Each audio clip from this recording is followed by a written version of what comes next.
안녕하세요. 아침 저녁으로 책장을 넘기는 시간에 오신 것을 환영합니다. 문자를 프리즘 삼아 성장의 혼란과 명확함을 비추고 이야기를 배삼아 아직 닿지 못한 인생의 저편으로 건너갑니다. 이번에 공유할 오리지널 스토리는 수천억 계약 연애. 남편은 내연녀와 함께 참석했고 시어머니는 계단 입구에서 저에게 말했습니다. 어디서 가난한 티를 내? 재수 없게. 저는 갑측 회장님이신 아버지를 바라보며 물었습니다. 아빠, 이 계약 아직 유효해요? 크리스탈 샹들리에의 불빛이 눈을 찔렀다. 손에 든 샴페인 잔 표면에 맺힌 물방울이 흘러내리는 것이 마치 눈가에 간신히 참고 있는 내 눈물 같았다. 서울 신라호텔 최상층 연회장은 화려하게 차려입은 사람들로 북적였다. 모두가 수천억 원 규모의 강동 신도시 개발 프로젝트 계약을 축하하기 위해 모였다. 내 옆에 있어야 할 남편은 지금 다른 여자의 팔짱을 낀 채 저곳에 있었다. 처연우, 너 거기 서서 뭐해? 시어머니 조밀한 여사의 날카로운 목소리가 계단 입구에서 들려왔다. 그녀는 값비싼 명품 드레스를 차려입고 있었고 목에 건 에메랄드 목걸이는 강남 아파트 한 채 값이라고 했다. 그녀는 마치 문지기처럼 서서 내가 올라갈 길을 막았다. 어머니, 지금 올라가려던 참이었어요. 나는 무의식적으로 치맛자락을 정리했다. 이 샤넬 꾸티르 드레스는 오늘 밤을 위해 특별히 대여한 것으로 내 반달치 월급이 고스란히 들어갔다. 어머니라고 부르지 마. 그녀는 경멸스럽다는 듯 미간을 찌푸렸다. 내 그 궁상 맞은 꼴 좀 봐. 재수없는 기운 끌고 들어오지 말고. 나경 씨는 벌써 안에 와 있으니 너는 어서 가. 여기서 망신시키지 말고. 나는 핸드백 끈을 꽉 쥐었다. 손톱이 손바닥을 파고들었다. 3년 주씨 집안에 시집온 이후로 시어머니는 단 한 번도 나에게 좋은 낯을 보여준 적이 없었다. 하지만 이렇게 중요한 자리에서 대놓고 나를 쫓아낼 줄은 몰랐다. 그때 연회장 문이 열리며 웃음소리가 터져나왔다. 고개를 들자 피가 멎는 듯했다. 내 남편 주지훈이 말끔한 아르마니 수트를 차려입고 젊은 여자의 팔짱을 낀 채였다. 두 사람은 다정하게 메인 테이블로 향했다. 그 여자는 눈부신 붉은 드레스를 입었고 가슴에 다이아몬드 목걸이가 불빛 아래 반짝이며 내 눈을 찔렀다. 임나경. 내 목소리가 떨리는 것이 느껴졌다. 시어머니는 비웃었다. 눈썰미는 있네. 지훈이가 진작에 집안 수준 맞는 사람을 만났어야 했는데. 네가 죽자고 매달리지만 않았어도. 나는 눈물이 떨어지지 않도록 아래 십수를 세게 깨물었다. 죽자고 매달렸다고? 그 옛날 빗속에서 밤새도록 무릎 꿇고 나에게 청혼한 것은 분명 주지훈이었다. 나는 그를 위해 해외 유학의 기회를 포기했다. 그를 위해 시어머니의 구박을 견뎠다. 그를 위해 나는 심지어 서연우 아직도 안 가고 뭐해? 시어머니의 목소리가 나를 현실로 돌려놓았다. 오늘은 지훈이랑 임성그룹이 계약하는 중요한 날이야. 여기서 거슬리게 굴지 마. 나경 씨는 임 회장님의 친족하라고. 너보다 1000배는 나아. 나는 심호흡을 하고 메인 테이블을 바라보았다. 주지훈은 임나경의 귓가에 무언가 속삭이고 있었고 그녀는 교태 섞인 웃음을 터뜨렸다. 석 달 전 나는 그의 셔츠 깃에서 립스틱 자국을 발견했다. 그의 휴대폰에서 수상한 문자들을 발견했다. 하지만 나는 침묵을 선택했다. 아버지의 회사가 위기에 처해 이 프로젝트의 투자가 필요했기 때문이다. 조 사모님. 그 말씀은 너무 이른 것 같군요. 낮고 위험 있는 목소리가 갑자기 계단 위에서 들려왔다. 얼굴에 미소가 굳어버린 시어머니를 포함해 모든 사람이 일제히 고개를 돌렸다. 갑측 회장님, 서천명 회장님이 천천히 계단을 내려오셨다. 맞춤 제작된 수트는 그 자체로 위험을 뿜어냈다. 순식간에 장내가 조용해졌고 음악마저 멎는 듯했다. 서 회장님. 시어머니의 얼굴이 새파래지더니 이내 아첨하는 미소로 바뀌었다. 어떻게 직접 내려오셨습니까? 저희가 접대에 소홀했습니다. 서천명 회장님은 그녀를 쳐다보지도 않고 곧장 나에게 시선을 고정했다. 나는 그와 눈을 마주쳤고 눈물은 마침내 걷잡을 수 없이 흘러내렸다. 아빠, 나는 목이 메어 이 한마디를 내뱉었다. 이 계약 아직 유효해요? 장내가 술렁였다. 시어머니의 얼굴은 순간 잿빛이 되었다. 주지훈은 자리에서 벌떡 일어났고 와인잔이 넘어져 새하얀 테이블볼을 핏자국처럼 붉게 물들였다. 그리고 나, 서연우. 서림건설그룹의 유일한 상속녀는 눈물을 닦고 모든 사람의 충격적인 시선 속에서 등을 곧게 펴고 계단을 올랐다. 나는 레드카펫을 밟고 계단을 올랐다. 등 뒤로는 죽은 듯이 고요한 연회장이 있었다. 돌아보지 않아도 주지훈의 그 잘생긴 얼굴이 지금 얼마나 일그러져 있을지, 시어머니가 공들여 관리한 얼굴이 어떻게 무너져 내렸을지 상상할 수 있었다. 3년. 그들은 내가 그저 평범한 대학 교수 집안의 딸, 그들의 주씨 집안의 신분 상승한 신데렐라라고만 생각했다. 아버지는 계단 중간에서 나를 기다리고 계셨다. 그의 시선이 내가 대여한 드레스에 닿았고 미미하게 미간을 찌푸리셨다. 연우야, 고생 많았구나. 그의 목소리는 아주 낮아 나만 들을 수 있었다. 그 한마디에 다시 눈물이 터질 뻔했지만 나는 그저 고개를 저으며 등을 곧게 폈다. 지금은 약해질 때가 아니었다. 아래층에는 수백 개의 눈이 우리를 지켜보고 있었고 그중 상당수는 제게의 거물들이었다. 아버지는 나를 이끌고 귀빈실로 향했다. 비서가 재빨리 문을 열어주었다. 문이 닫히는 순간 연회장에서 시끄러운 웅성거림이 터져 나오는 것을 들었다. 귀빈실에서 아버지는 직접 따뜻한 물 한 잔을 따라주셨다. 그의 손은 안정적이었지만 나는 그가 화가 나셨다는 것을 알았다. 그는 왼손 약지로 탁자를 가볍게 두드리고 계셨다. 가족들만 아는 그가 극도로 화가 났다는 신호였다. 왜 진작 말하지 않았니? 나는 찻잔을 들고 그 온기가 손바닥으로 전해지는 것을 느꼈다. 그때 막 심장 스텐트 시술 받으셨잖아요. 의사 선생님이 스트레스 받으면 안 된다고 하셨어요. 나는 잠시 말을 멈췄다. 그리고 전 그 사람이 변할 거라고 믿었어요. 아버지는 잠시 침묵하시더니 갑자기 말씀하셨다. 임씨 집안, 그 아가씨는 임세창의 조카다. 나는 고개를 번쩍 들었다. 임세창은 주성건설의 가장 큰 자재 공급업체 사장이자 업계에서 아버지의 오랜 경쟁자였다. 그럼 이건 단순한 외도가 아니었네요. 나는 떨리는 목소리로 물었다. 처음부터 아니었지. 아버지의 목소리가 차가워졌다.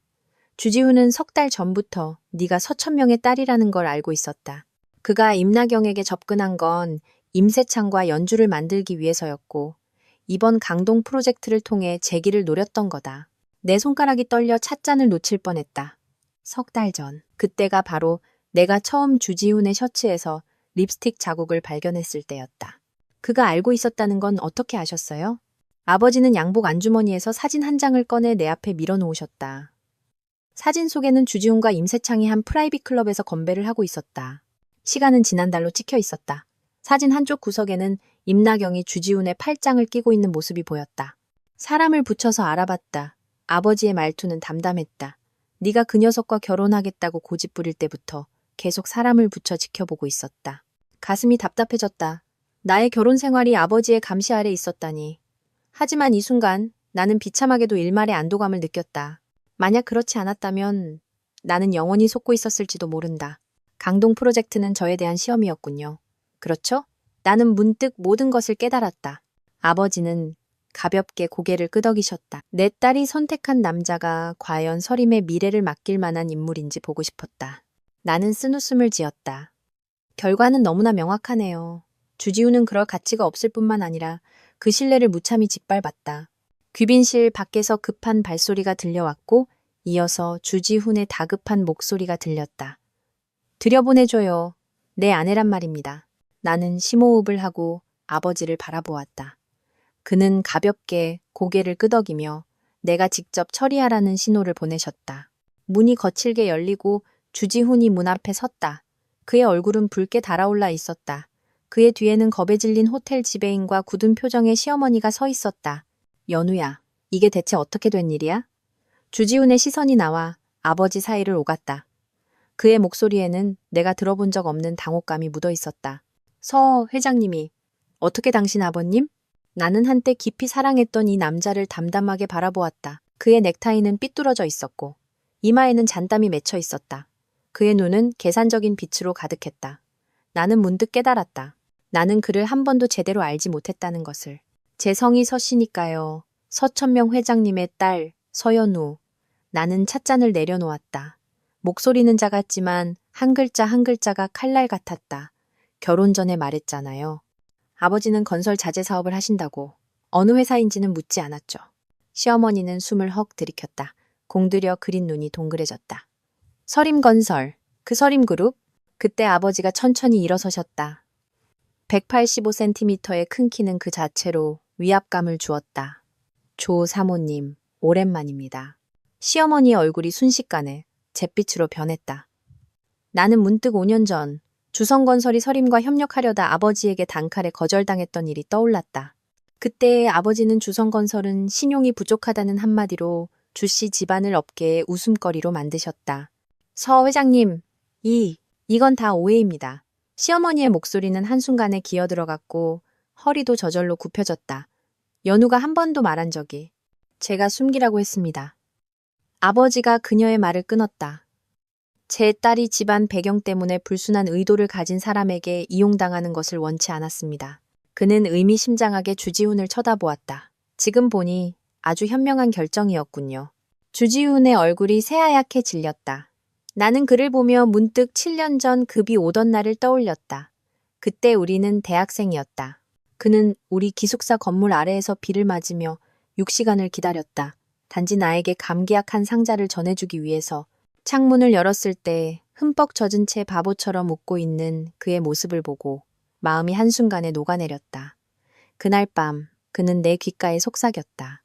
연우야, 나 주지훈이 평생 너를 배신하면 하늘의 벌을 받을게. 지금 생각하니 얼마나 역겨운가. 연우야, 주지훈이 갑자기 한 걸음 다가와 내 손을 잡으려 했다. 설명할 수 있어. 나경 씨는 그냥. 나는 한 걸음 물러나 그의 손길을 피했다. 그냥 뭐요? 그냥 사업 파트너의 조카? 그냥 비즈니스 때문에 만나는 사이? 나는 가방에서 휴대폰을 꺼내 동영상 하나를 틀었다. 2주 전에 사람을 고용해 찍은 것이었다. 주지훈과 임나경이 온천 호텔에서 주말을 보내는 장면이었다. 주지훈의 얼굴에서 핏기가 가셨다. 1년 3개월, 나는 정확한 숫자를 말했다. 당신과 임나경의 관계는 그렇게 오래됐어요. 내가 알게 된 것보다 훨씬 더. 시어머니가 날카롭게 소리쳤다. 서연우, 네가 감히 내 아들을 미행해? 나는 그녀를 향해 돌아보며 문득 웃음이 났다. 조 여사님, 잊으셨어요? 주씨 집안 며느리가 되려면 한쪽 눈은 감고 살아야 한다고 직접 말씀하셨잖아요. 그때 아버지가 내 곁으로 와서 내 어깨를 가볍게 누르셨다. 연우야, 어떻게 처리하고 싶니? 나는 주지훈의 겁에 질린 눈과 시어머니의 억지로 버티는 오만한 표정을 보았다. 문득 피로감이 몰려왔다. 3년의 결혼 생활은 결국 한편의 희극이었다. 이혼해요. 나는 분명하게 말했다. 내일 제 변호사가 연락할 겁니다. 주지훈이 고개를 번쩍 들었다. 연우야, 그럴 순 없어. 그리고 나는 그의 말을 끊었다. 혼전 계약서에 따라 주성건설이 강동 프로젝트에서 가진 지분은 제가 다시 사들일 권리가 있어요. 나는 아버지를 향해 돌아보았다. 아빠, 이 프로젝트는 우리 서림이 직접 하죠. 아버지의 입가에 옅은 미소가 번졌다. 그거 좋구나. 시어머니는 거의 비명에 가까운 소리를 질렀다. 그건 안 돼. 그건 우리 주씨 집안의 목숨줄이야. 그럼 법정에서 뵙죠. 나는 평온하게 말했다. 덧붙여 주지훈 씨의 혼인 파탄 증거, 그리고 공동 재산을 임나경 명의로 빼돌린 은행 거래 내역까지 전부 제출하겠습니다. 주지훈은 벼락이라도 맞은 듯 그 자리에 얼어붙었다. 네가 어떻게? 나는 대답하지 않고 가방을 들고 밖으로 향했다. 그의 곁을 지날 때 익숙한 향수 냄새와 임나경의 향수 냄새가 섞여 역겨움을 자아냈다. 연우야, 주지훈이 등 뒤에서 나를 불렀다. 한 번만 기회를 줘. 옛정을 생각해서라도. 나는 걸음을 멈췄지만 돌아보지는 않았다. 주지훈 씨, 우리 결혼식 날 비가 왔던 거 기억해요? 그는 침묵했다. 이제야 알겠네요. 나는 나지막이 말했다. 그건 결코 좋은 징조가 아니었어요. 귀빈실을 나서자 연회장의 모든 시선이 나에게 집중되었다. 나는 허리를 곧게 펴고 한 걸음 한 걸음 계단을 내려갔다. 이번에는 아무도 감히 나를 막지 못했다. 아무도 감히 나의 궁상맞은 모습을 비웃지 못했다. 레드카펫 양쪽으로 사람들이 저절로 길을 터주었다. 여기저기서 서연우 씨 하고 부르는 인사말이 들려왔다. 입구에 다다랐을 때 붉은색 인형이 나를 막아섰다. 임나경이었다. 그녀의 정교한 화장도 눈 속의 당황스러움은 감추지 못했다. 가슴에 다이아몬드 목걸이가 불빛 아래 반짝였다. 서연우 씨. 그녀는 목소리를 낮췄다. 너무 더 이해하지 마요. 지훈 씨가 사랑하는 건 나니까. 주 씨 집안은 조만간. 나는 그녀를 보며 문득 웃음이 났다. 임나경 씨, 남이 버린 쓰레기 줍는 게 취미인 건 자유지만 이것만은 기억해요. 나는 그녀의 귓가에 다가가 속삭였다. 당신 목에 걸린 그 다이아몬드, 내 돈 주고 산 거예요. 그녀의 얼굴이 순식간에 새빨개졌다. 나는 우아하게 몸을 돌려 떠났다. 등 뒤에서 임나경이 분한 듯 발을 구르는 소리가 들려왔다. 문 밖에는 아버지의 롤스로이스가 이미 대기하고 있었다. 운전기사가 공손하게 차 문을 열어주었다. 차에 오르자 나는 밤새 참았던 눈물을 마침내 터뜨렸다. 아버지는 말없이 손수건을 건네주셨다. 차가 호텔을 빠져나갈 때 나는 마지막으로 불빛이 환한 연회장을 돌아보았다. 그곳에는 나의 3년의 청춘과 잘못 바친 사랑과 그리고 마침내 깨어난 꿈이 있었다. 아빠, 나는 눈물을 닦았다. 저 경영 배우고 싶어요. 아버지의 눈에 한 줄기 만족스러운 빛이 스쳐 지나갔다. 좋다. 내일부터 나랑 같이 회사로 출근하자. 나는 고개를 끄덕이고 창밖으로 빠르게 스쳐 지나가는 네온 사인을 바라보았다.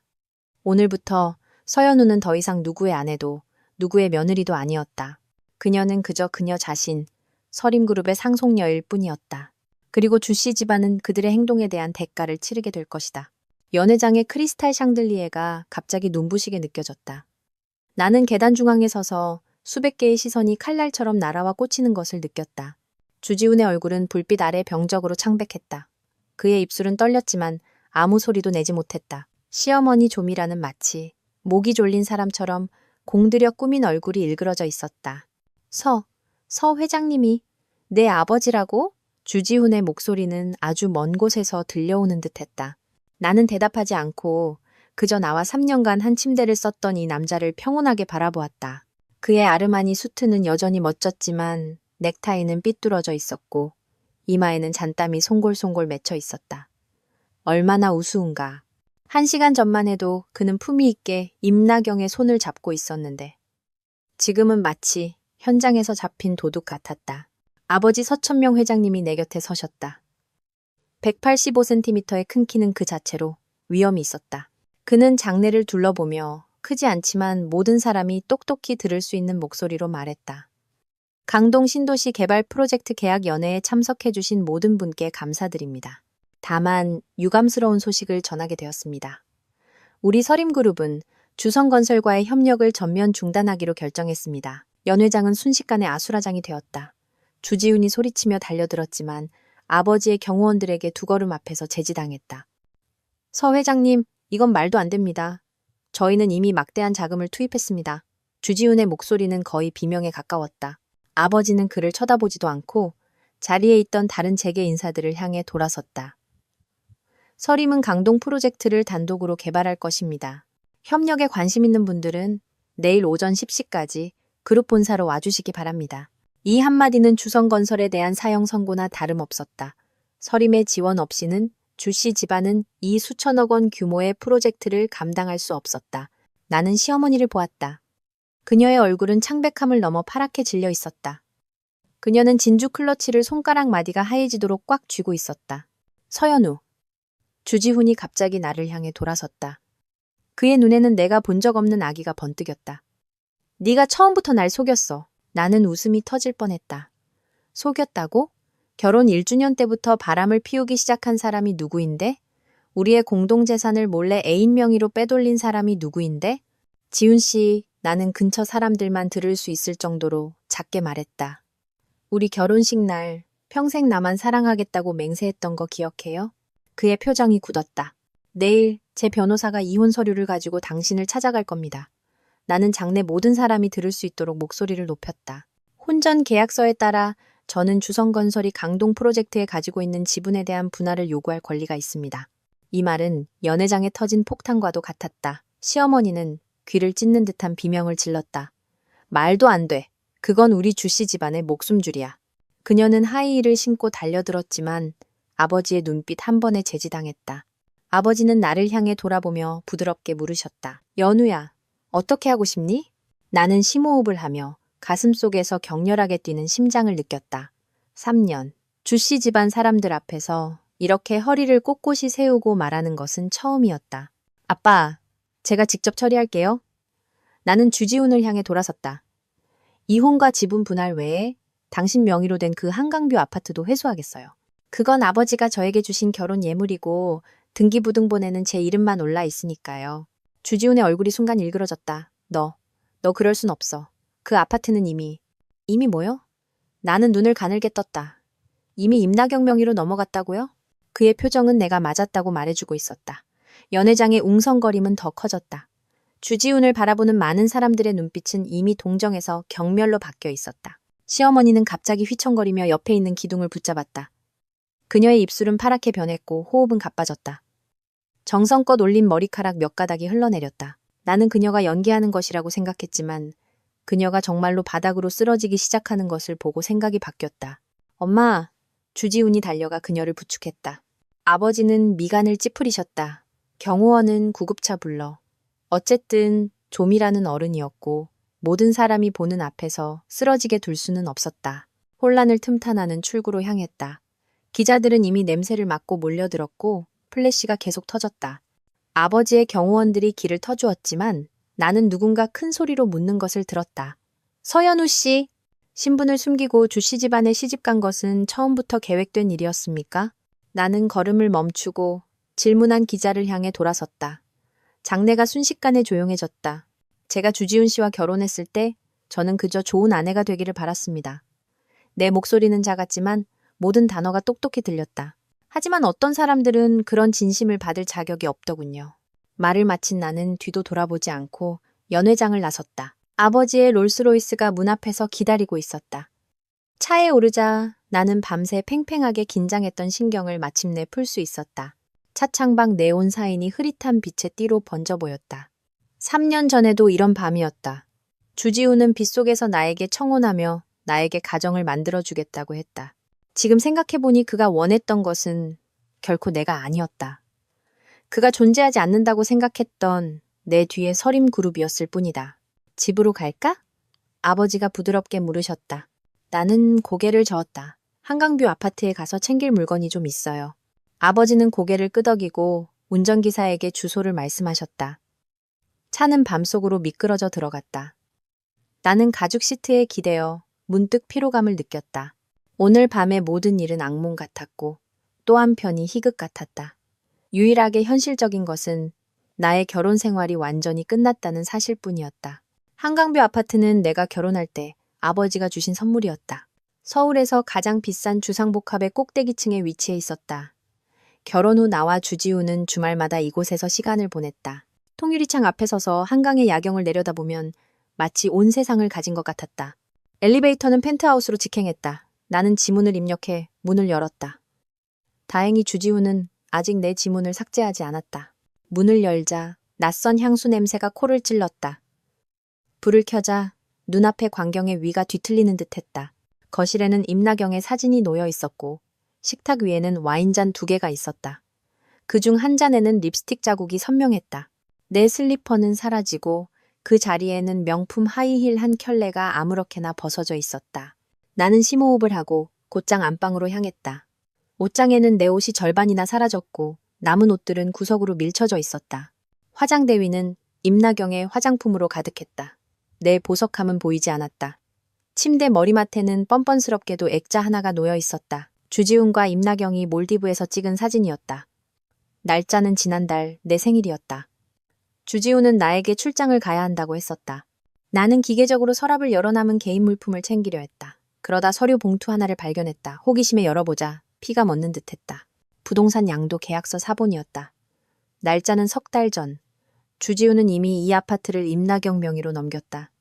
거래가는 시세의 10분의 1에 불과했다. 개자식. 나는 이를 악물고 욕을 내뱉었다. 이게 다가 아니었다. 서류 봉투 안에는 은행거래 내역서 몇 장이 더 있었다. 주지훈이 우리 공동계좌에서 거의 수십억 원의 자금을 빼낸 기록이었다. 수취인은 모두 임나경이었다. 그중 가장 큰 금액이 이체된 날짜는 바로 내가 그의 셔츠에서 립스틱 자국을 발견했던 그날이었다.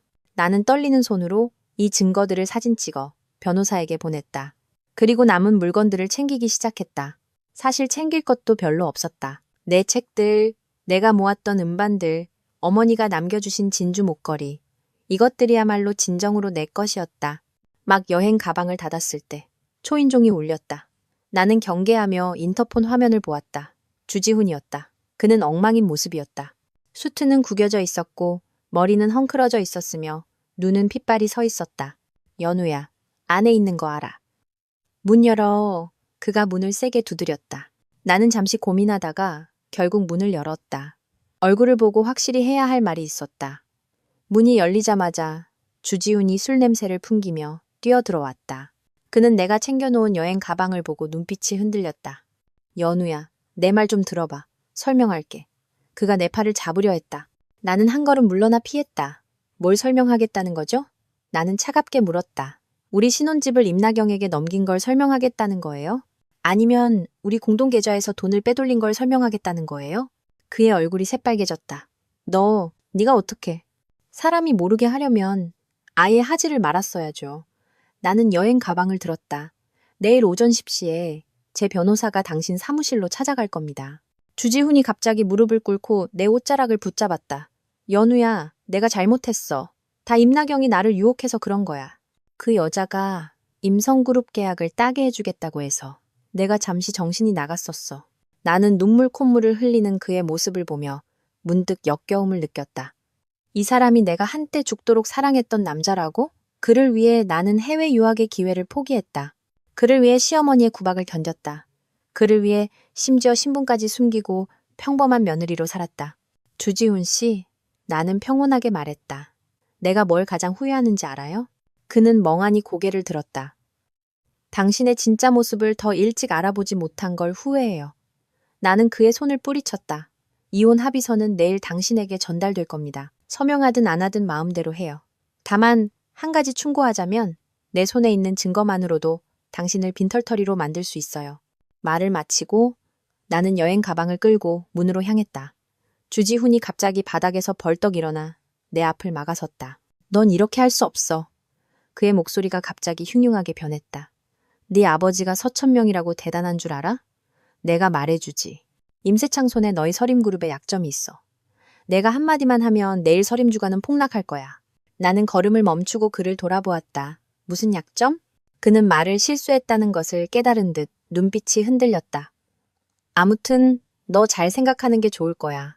이혼은 해줄게. 하지만 강동 프로젝트 지분은 꿈도 꾸지 마. 나는 웃었다. 그럼 법정에서 봅시다. 그를 밀치고 나는 엘리베이터로 향했다. 주지훈이 등 뒤에서 고함쳤다. 서연우, 넌 후회하게 될 거야. 엘리베이터 문이 닫히는 순간 나는 긴 한숨을 내쉬었다. 아파트 건물을 나오자 아버지의 운전기사가 즉시 다가와 여행 가방을 받아들었다. 차에 오르자 나는 밤새 참았던 눈물을 마침내 터뜨렸다. 휴대폰이 진동했다. 절친 소연이에게서 온 메시지였다. 세상에, 네가 서림그룹 외동딸이었다니. 인터넷이 난리 났어. 주지훈 그 쓰레기는 온 국민한테 욕먹고 있다고. 나는 답장하지 않고 그저 차창에 기댔다. 도시의 불빛이 눈물 속에서 흐릿하게 번져갔다. 오늘 밤의 모든 일은 악몽 같았지만 나는 이것이 단지 시작에 불과하다는 것을 알았다. 주지훈이 말한 약점은 무엇일까? 임세창은 대체 서림에 무슨 비밀을 쥐고 있는 걸까? 그리고 그 임나경. 그녀는 정말 단순히 주지훈을 사랑해서 그런 걸까? 너무 많은 의문과 너무 적은 답. 하지만 한 가지는 분명했다. 오늘 밤부터 서연우는 더 이상 누구의 아내도 누구의 며느리도 아니었다. 그녀는 그저 그녀 자신, 서림그룹의 상속녀일 뿐이었다. 그리고 주씨 집안은 그들의 행동에 대한 대가를 치르게 될 것이다. 서씨 저택의 아침 햇살이 얇은 커튼을 뚫고 들어와 바닥에 금빛 얼룩을 만들었다. 나는 어릴 적 쓰던 침대에 누워 천장의 크리스탈 샹들리에를 멍하니 바라보았다. 지금이 언제인지, 여기가 어디인지 순간 헷갈렸다. 집에 돌아온 지 사흘째 나는 여전히 한밤중에 놀라 깨곤 했다. 무의식적으로 손을 뻗어 침대 옆자리를 더듬다가 이곳이 주씨 집이 아니라는 것을 깨달았다. 이곳에는 주지훈도 까다로운 시어머니도 없었다. 7년 전 내가 대학에 가기 위해 집을 떠났을 때와 똑같은 모습의 내 방만 있었다. 휴대폰이 진동했다. 변호사에게서 온 메시지였다. 주지훈 씨가 이혼 합의서 서명을 거부하고 있습니다. 직접 만나서 이야기하고 싶다고 주장합니다. 나는 냉소를 보내며 답장했다. 원래 계획대로 이혼 소송 진행해주세요. 휴대폰을 내려놓고 나는 통유리창 앞으로 걸어갔다. 서울 근교 최고급 빌라촌에 위치한 서씨 저택은 부지가 5,000평에 가까웠다. 정원에는 어머니가 생전에 가장 좋아하셨던 장미가 가득했다. 이곳에서 멀리 도시의 윤곽이 보였다. 그곳에 주성건설 사무실이 있었고 내가 평생 함께할 것이라고 믿었던 집이 있었다. 이제 모든 것이 과거의 연기가 되었다. 아가씨, 일어나셨어요? 아버지의 목소리가 문 밖에서 들려왔다. 네, 아빠. 나는 재빨리 베이지색 원피스로 갈아입고 문을 열었다. 아버지는 이미 말끔한 양복 차림으로 문 앞에 서 계셨다. 내가 집에 돌아온 후 그는 마치 10년은 젊어진 듯 눈가에 주름도 펴진 것 같았다. 오늘 나랑 같이 회사에 가자. 그가 말했다. 이사회가 너를 봐야 할 필요가 있다. 나는 고개를 끄덕이고 아버지를 따라 아래층으로 내려갔다.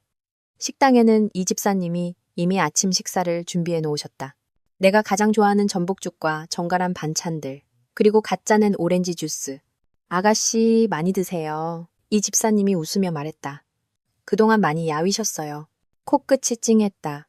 주씨 집에서 아침 식사는 항상 나 혼자 해결해야 했다. 시어머니는 주씨 집안 며느리는 늦잠을 자면 안 된다고 말하면서도 내가 부엌에서 내가 먹고 싶은 음식을 만드는 것은 결코 허락하지 않았다. 아버지는 경제신문을 보시며 말씀하셨다. 어제 주성건설 주가가 하한가를 쳤다더구나. 내 손에 젓가락이 살짝 멈칫했다. 강동 프로젝트 중단 때문에요? 아버지는 신문을 내려놓으셨다. 그의 눈에 날카로운 빛이 스쳐 지나갔다. 내가 그들 장부를 조사하라고 시켰는데 몇 가지 문제가 발견됐다. 오늘 아침 경제지에 이미 소문이 돌기 시작했지. 나는 즉시 아버지의 말뜻을 알아차렸다. 그가 주씨 집안을 공격하기 시작한 것이다. 이것은 단지 나를 위해 화를 내는 것이 아니라 사업적으로 필요한 조치였다. 주지훈이 어젯밤 임세창이 서림의 약점을 쥐고 있다고 협박했으니 아버지는 선제 공격에 나선 것이다. 아빠, 주지훈이 임세창 손에 우리 약점이 있다고 했어요. 아버지의 표정이 순간 굳어졌다. 그게 뭔지 말했니? 나는 고개를 저었다. 그냥 서림 주가를 폭락시킬 수 있다고만 했어요. 아버지는 잠시 생각에 잠기시더니 갑자기 물으셨다. 5년 전 강서지구 공사장 사고 기억하니? 가슴이 철렁했다. 그 사고로 2명이 죽고 3명이 다쳤다. 당시 사건은 조용히 처리되었고 보상금도 모두 비밀리에 해결되었다. 설마 임세창이 그때 자재 공급업체였나요? 아버지가 나지막이 말씀하셨다. 그가 제공한 철근이 규격 미달이었어. 하지만 계약서에 교묘하게 손을 써서 책임을 우리 쪽으로 떠넘길 수 있게 해놨지. 나는 숨을 헉 들이켰다. 만약 이게 폭로되면 서림의 명성에 흠집이 가는 것은 물론이고 아버지께서 형사 책임을 져야 할 수도 있었다. 해결할 방법은 있나요? 아버지는 내 손을 토닥이셨다. 걱정 마라. 준비해둔 게 있다. 지금 중요한 건 네가 최대한 빨리 회사 업무에 익숙해지는 거야. 그는 시계를 보았다. 식사 마치고 바로 출발하자. 왕 부사장이 이미 기다리고 있을 거다. 30분 후 서림그룹 본사 빌딩. 엘리베이터가 꼭대기층에 도착하자 문이 열리고 비서실 전체가 일제히 일어섰다. 회장님 안녕하십니까? 아가씨 안녕하십니까? 나는 아버지를 따라 회의실로 들어갔다. 안에는 이미 10여 명의 임원들이 앉아 있었다. 그들은 호기심 가득한 눈으로 나를 쳐다보았다. 3년간 사라졌던 서씨 집안의 외동딸이 떠들썩한 이혼 스캔들과 함께 갑자기 화려하게 복귀했으니 말이다. 아버지는 단도직입적으로 말씀하셨다. 오늘부터 연우가 내 특별 보좌관으로 그룹의 모든 주요 결정에 참여할 것이다. 회의실은 조용해졌다. 나는 허리를 곧게 펴고 그 놀라거나 의심하는 눈빛들을 마주했다. 나는 그들이 무슨 생각을 하는지 알았다. 갓 이혼한 사모님이 경영을 뭘 알겠어? 안녕하십니까. 나는 평온하게 입을 열었다. 제가 지난 몇 년간 회사에 없었지만 제 몸에는 서림의 피가 흐릅니다. 가장 빠른 시간 안에 업무에 익숙해져 아버지의 신뢰에 보답하겠습니다. 아버지는 만족스러운 눈으로 나를 보시더니 강동 프로젝트의 진행 상황을 설명하기 시작했다. 나는 열심히 필기하며 때때로 몇 가지 질문을 던졌다. 회의가 끝날 무렵 몇몇 임원들의 표정은 이미 많이 부드러워져 있었다. 회의 후 아버지는 나에게 본사 전체를 구경시켜 주셨다. 마지막으로 넓은 사무실에 도착했다. 내 새 사무실은 내 사무실 바로 옆이다. 나는 원목 책상을 만지며 창밖의 도시 전경을 보았다. 문득 격세지감을 느꼈다. 사흘 전만 해도 나는 시어머니에게 궁상 맞다고 욕을 먹던 며느리였는데 지금 나는 서림그룹의 핵심에 서서 이 거대한 기업 제국을 물려받을 준비를 하고 있었다. 고맙습니다, 아빠. 나는 나지막이 말했다. 아버지는 고개를 저으셨다. 고마워할 것 없다. 원래 내 것이었으니까. 그는 잠시 말을 멈췄다. 오후에 재무팀에서 보고하러 올 거다. 미리 준비해두렴. 아버지가 떠난 후 나는 사무실 의자에 앉아 심호흡을 했다. 책상 위에는 이미 재무보고서, 프로젝트 계획서, 계약서, 초안 등 서류가 산더미처럼 쌓여 있었다. 가장 위에는 주성건설이라고 표시된 파일이 있었다. 나는 그것을 열어보았다. 주성건설의 최근 3년간 재무 분석 자료였다. 마지막 페이지를 넘겼을 때 내 동공이 갑자기 수축했다. 주지훈은 지난 1년 동안 허위 계약과 관계사 거래를 통해 거의 1,000억 원에 가까운 자산을 빼돌렸다. 그중 가장 큰 금액은 2달 전에 한 여객회사로 송금되었다. 그리고 이 회사의 실질적인 소유주는 놀랍게도 임세창이었다. 그랬구나. 나는 중얼거렸다. 주지훈은 바람을 피웠을 뿐만 아니라 주성건설을 껍데기만 남기고 임세창과 손잡고 새 출발을 할 준비를 하고 있었던 것이다. 그가 그렇게 쉽게 한강뷰 아파트를 임나경에게 넘긴 이유가 있었다. 그저 이익 수송의 일부였을 뿐이다. 생각에 잠겨 있을 때 휴대폰이 울렸다. 모르는 번호였다. 여보세요? 내가 받았다. 연우야. 주지훈의 목소리였다. 쉬고 지쳐 있었다. 우리 얘기 좀 할 수 있을까? 나는 냉소했다. 변호사 연락 못 받았어요? 제발. 그의 목소리는 거의 애원조였다. 딱 10분만. 너희 회사 건물 아래야. 나는 창가로 가서 아래를 내려다보았다. 과연 작은 인형 하나가 빌딩 앞 광장에 서서 고개를 들고 위를 쳐다보고 있었다. 30층 높이에서 봐도 그의 절박함이 느껴졌다. 5분. 나는 전화를 끊었다. 엘리베이터를 타고 로비로 내려갔다. 나는 유리문을 통해 주지훈을 보았다. 그는 수염도 깎지 않았고 양복은 구겨져 있었다. 예전에 그 멋지고 세련된 모습은 온데간데 없었다. 내가 나오자 그의 눈이 빛났다. 그가 다가왔다. 연우야. 그가 내 손을 잡으려 했다. 나는 한 걸음 물러나 피했다. 할 말 있으면 빨리 해요. 나는 차갑게 말했다. 그는 주위를 둘러보더니 목소리를 낮췄다. 여긴 좀. 우리 어디 가서. 여기서 말해요. 내가 그의 말을 끊었다. 아니면 말든가. 주지훈의 표정이 변하더니 결국 한숨을 쉬었다. 연우야, 내가 잘못했어. 내가 잠시 정신이 나갔었나 봐. 임나경 그 여자가. 여자 탓으로 돌리지 말아요. 나는 냉소했다. 배신을 선택한 건 당신 자신이에요. 그는 입술을 깨물었다. 그래, 내 잘못이야. 하지만 주씨 집안에 이렇게까지 할 수는 없어. 강동 프로젝트는 우리에게 마지막 희망이야. 네가 투자금을 빼면 우리는 파산할 수밖에 없어. 나는 조용히 그를 바라보았다. 그래서요? 그래서 그는 심호흡을 했다. 우리가 3년간 부부였던 정을 생각해서라도 주씨 집안의 살 길을 열어줘. 이혼 조건은 다시 얘기할 수 있어. 하지만 강동 프로젝트는 주지훈 씨, 내가 그의 말을 끊었다. 내가 어제 한강뷰 아파트에서 뭘 발견했는지 알아요? 그의 얼굴이 굳었다. 당신이 우리 신혼집을 임나경에게 넘긴 걸 발견했어요. 나는 평온하게 말했다. 그리고 당신이 우리 공동재산 수십억 원을 빼돌린 것도 발견했죠. 하지만 가장 재미있었던 건 나는 그에게 다가가 목소리를 낮췄다. 당신과 임세창의 비밀 거래를 발견했다는 거예요. 당신 주성건설을 껍데기만 남길 준비를 하고 있었죠. 그렇죠? 주지훈의 얼굴이 새파래졌다. 네가 어떻게? 이제 와서 나에게 주씨 집안을 살려달라고 애원할 자격이 있어요? 나는 냉소했다. 당신은 이미 주씨 집안을 버릴 준비를 다 해놨잖아요. 단지 지금 계획이 틀어졌을 뿐이지. 그의 눈에 아기가 번뜩였다. 서연우, 나를 너무 몰아붙이지 마. 몰아붙이면 어쩔 건데요? 내가 눈썹을 치켜 올렸다. 그가 나에게 다가와 목소리를 극도로 낮췄다. 나는 서림의 비밀을 알아. 5년 전 강서지구 공사장의 그 두 사람 목숨. 가슴이 철렁했지만 나는 표정을 바꾸지 않았다. 계속 말해봐요. 임세창 손에 증거가 있어. 주지훈이 비웃었다. 내가 이 일을 언론에 터뜨리면 서림 주가는 최소한 반토막 날 거야. 네 아버지는 감옥에 갈지도 모르고. 나는 조용히 그를 바라보았다. 문득 이 남자가 너무나 낯설게 느껴졌다. 7년 전 빗속에서 나에게 우산을 건네주던 그 소녀는 언제 이렇게 수단과 방법을 가리지 않는 악마가 되었을까. 주지훈 씨, 나는 나지막이 말했다. 내가 오늘 아침에 주성건설 재무보고서를 봤어요. 나는 일부러 말을 끊었다.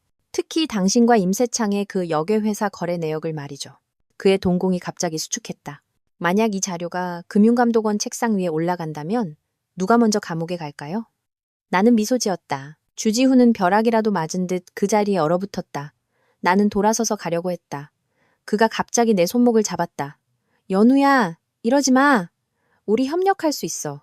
임세창도 좋은 놈 아니야. 우리가 같이 그 놈을 상대하자. 나는 그의 손을 뿌리쳤다. 5분 지났어요. 사무실로 돌아와 나는 즉시 아버지께 전화를 걸어 방금 있었던 대화를 말씀드렸다. 아버지는 잠시 침묵하시더니 말씀하셨다. 궁지에 몰린 개가 사람을 무는 법이다. 너 며칠간 조심하거라. 내가 사람 2명 붙여줄게. 오후의 재무회의는 나를 지치게 했지만 나는 억지로 정신을 집중했다. 저녁에 집에 돌아오니 이 집사님이 나에게 온 소포가 있다고 했다. 열어보니 내가 운전기사에게 부탁해 주씨 집에서 가져온 개인 물품들이었다. 주로 옷과 책들이었다. 나는 하나하나 정리하다가 문득 낡은 앨범에서 종이 한 장이 떨어지는 것을 보았다. 주워서 보자. 나는 벼락을 맞은 듯했다. 임신 테스트 보고서였다. 날짜는 2달 전. 선명하게 양성이라고 쓰여 있었다. 내 손이 떨리기 시작했다. 그 무렵 나는 확실히 몸이 좋지 않다고 느꼈다. 업무 스트레스 때문이라고 생각했다. 나중에 주지훈이 출장을 가야 한다고 해서 검사받는 것을 잊어버렸다. 아가씨, 저녁 식사 준비됐습니다. 이 집사님이 문 밖에서 말했다. 저 입맛이 없어요. 나는 겨우 대답했다. 아빠한테는 저 먼저 쉰다고 전해주세요. 문을 잠그고 나는 바닥에 주저앉아 그 보고서를 멍하니 바라보았다. 임신, 나와 주지훈의 아이, 입 한국에. 휴대폰이 갑자기 울렸다. 절친 소연이었다. 연우야, 뉴스 봤어? 주지훈 그 쓰레기. 소연아, 내가 그녀의 말을 끊었다. 나 임신했어. 전화기 저편은 죽은 듯이 고요했다. 뭐라고? 너, 확실해? 소연이의 목소리가 한순간에 심각해졌다. 방금 알았어. 2달 전에 검사한 건데 결과를 보는 걸 계속 잊고 있었어. 내 목소리가 떨리기 시작했다. 너, 이제 어떡할 거야? 소연이가 물었다. 그 아이는? 모르겠어. 나는 정말로 몰랐다. 이 아이는 너무나 좋지 않은 때에 찾아왔다. 그의 아버지는 나를 배신했고 우리의 결혼 생활은 파탄나고 있었다. 두 집안은 전쟁을 시작했다. 연우야, 너 조심해야 해. 소연이가 갑자기 목소리를 낮췄다. 임나경 보통 여자가 아니야. 내가 알아봤는데 배경이 간단치 않고 임세찬과의 관계도 단순한 삼촌 조카 사이가 아니야. 가슴이 철렁했다. 무슨 뜻이야? 아직 조사 중이야. 하지만 너 꼭 조심해야 해. 소연이가 말했다. 특히 지금 임신했으니까. 전화를 끊고 나는 평평한 아랫배를 만졌다. 마음이 복잡했다. 이곳에 작은 생명이 있다. 나와 주지훈의 아이. 나는 이 아이를 낳아야 할까? 이 아이가 증오로 가득한 환경에서 건강하게 자랄 수 있을까? 창밖은 이미 어두웠다. 나는 창가에 서서 멀리 도시의 불빛을 바라보았다. 그곳에 주지훈이 있고 임나경이 있고 곧 닥쳐올 폭풍이 있다. 그리고 나 서연우는 폭풍의 중심에 서서 모든 것을 바꿀지도 모르는 작은 생명을 뱃속에 품고 있었다. 병원의 소독약 냄새에 속이 울렁거렸다. 나는 검사 결과지를 쥔 채 산부인과 박의자에 앉아 있었다. 10분 전 의사 선생님의 말이 귓가에 맴돌았다. 임신 8주 태아는 정상적으로 발육하고 있습니다. 8주. 나는 기계적으로 날짜를 계산했다. 바로 내가 주지훈의 셔츠에서 립스틱 자국을 발견하기 일주일 전이었다. 그때 우리는 아직 표면적으로는 화목한 부부 생활을 유지하고 있었다.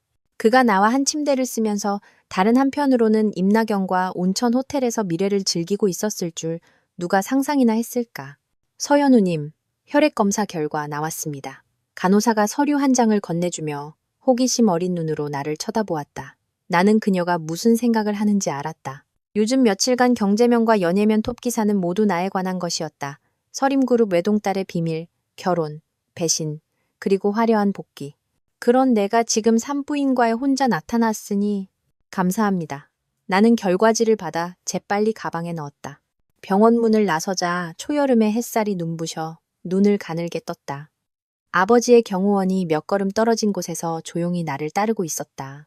주지훈이 강서지구 공사장 사고를 폭로하겠다고 협박한 이후 내 안전은 아버지의 가장 큰 걱정거리가 되었다. 가방 속에서 휴대폰이 진동했다. 소연이었다. 연우야, 검사 결과 어때? 그녀의 목소리는 걱정으로 가득했다. 나는 심호흡을 했다. 확실히 임신했어. 8주래. 전화기 저편은 몇 초간 침묵이 흘렀다. 너, 어쩔 생각이야. 나는 병원 입구에서 오가는 임산부들을 바라보았다. 남편의 조심스러운 부축을 받는 사람도 있었고 부른 배를 쓰다듬으며 행복한 표정을 짓는 사람도 있었다. 목이 갑자기 메어왔다. 주지훈한테는 말해야 할지 모르겠어. 안 돼. 나는 무심코 내뱉었다. 이내 목소리를 낮췄다. 적어도 지금은 아니야. 전화를 끊고 차에 올라 운전기사에게 바로 회사로 가달라고 했다. 주의를 다른 곳으로 돌리기 위해 일이 필요했다. 그렇지 않으면 이 갑작스러운 소식에 미쳐버릴 것 같았다. 서림그룹 본사. 엘리베이터에서 마주친 임원들은 공손하게 인사를 건넸지만 그들의 시선은 자꾸만 내 아랫배를 향했다. 사흘 전 이사회에서 갑자기 뛰쳐나가 구토를 한 이후로 내가 임신했을 거라는 추측이 이미 회사 전체에 퍼졌다는 것을 깨달았다. 서 이사님, 회장님께서 회의실에서 기다리십니다. 비서가 다가와 서류 한 부를 건넸다. 오늘 이사회에서 논의할 안건입니다. 나는 고개를 끄덕이고 빠른 걸음으로 회의실로 향했다. 문을 열자 아버지와 몇몇 이사들이 이미 자리에 앉아 있었다. 아버지의 안색이 좋지 않았다.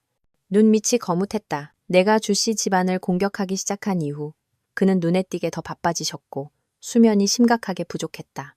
연우야, 아버지는 내게 옆자리에 앉으라고 하셨다. 몸은 좀 괜찮니? 나는 그가 사흘 전 내가 사람들 앞에서 구토했던 일을 말하는 것임을 알았다. 그때 나는 급체했다고 둘러댔지만 아버지의 눈을 속일 수는 없었다. 많이 좋아졌어요. 나는 억지로 웃으며 앞에 놓인 서류를 펼쳤다. 회의가 시작된 후 나는 억지로 정신을 집중했다. 오늘 논의할 내용은 강동 프로젝트의 자금 조달 계획이었다. 아버지는 주성건설이 빠진 자리를 메우기 위해 새로운 투자자를 유치할 계획이었다. 새로운 파트너에 관해서는 재무총괄이사가 안경을 고쳤었다. 임성그룹에서 아주 매력적인 조건을 제시했습니다. 나는 고개를 번쩍 들었다. 임세창이요? 재무총괄이사가 고개를 끄덕였다. 네, 그들은 주성건설의 기존 지분을 모두 인수하겠다고 했고 제시 가격도 다른 경쟁사보다 15%나 높습니다. 나는 아버지를 보았다. 그의 미간이 굳어 있었다. 임세창의 수는 악랄했다. 그는 서림이 자금이 필요하다는 것을 알고 일부러 높은 가격을 제시하여 강동 프로젝트에 발을 들여놓으려 하는 것이다. 일단 성공하면 그는 주주 신분을 이용해 서림의 핵심 기밀에 접근할 수 있을 것이고 그 공사장 사고의 진실까지도 포함해서 말이다. 저는 반대합니다. 나는 펜을 내려놓았다. 목소리는 분명하고 단호했다. 임성그룹은 신용에 문제가 있습니다. 5년 전 그들이 공급한 불량 자재 때문에 우리 여러 프로젝트에 차질이 생겼습니다. 몇몇 이사들이 서로 눈빛을 교환했다. 아버지는 만족스러운 눈으로 나를 보시더니 내 말을 이어받았다. 연우 말이 맞소. 임성그룹의 제시 가격은 높지만 리스크가 더 큽니다. 나는 만성그룹을 고려하는 것을 제안합니다. 회의는 2시간 동안 진행되었고 최종적으로 만성그룹과 협력하기로 결정했다. 회의가 끝난 후 아버지는 나를 그의 사무실로 부르셨다. 안색이 아주 안 좋구나. 그는 나에게 따뜻한 물 한 잔을 건네셨다. 무슨 일 있니? 나는 찻잔을 받아들고 더 이상 숨길 수 없다는 것을 알았다. 저 임신했어요. 8주래요. 아버지의 손이 살짝 떨렸지만 금세 평정을 되찾으셨다. 주지훈 아이냐? 나는 고개를 끄덕였다. 눈가가 갑자기 뜨거워졌다. 어떻게 해야 할지 모르겠어요. 아버지는 오랫동안 침묵하시다가 마침내 한숨을 쉬셨다. 그건 내 선택이다. 하지만 네가 어떤 결정을 내리든 나는 너를 지지한다. 나는 그를 올려다보았다. 재계에서 호령하던 이 남자가 이 순간만큼은 딸을 걱정하는 평범한 아버지일 뿐이었다. 아빠, 내가 입을 열려는 순간 아버지가 갑자기 가슴을 부여잡고 얼굴이 새하얘지셨다.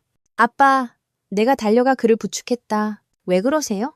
그는 고개를 저으며 말을 하려 했지만 소리가 나오지 않았다. 나는 즉시 책상 위에 비상 호출 버튼을 눌렀다. 비서와 경호원들이 뛰어들어왔다. 빨리 구급차 불러요! 나는 소리치며 아버지를 바닥에 조심스럽게 눕혔다. 10분 후 구급차가 요란한 소리를 내며 도착했다. 나는 들것을 따라 엘리베이터로 달려갔다.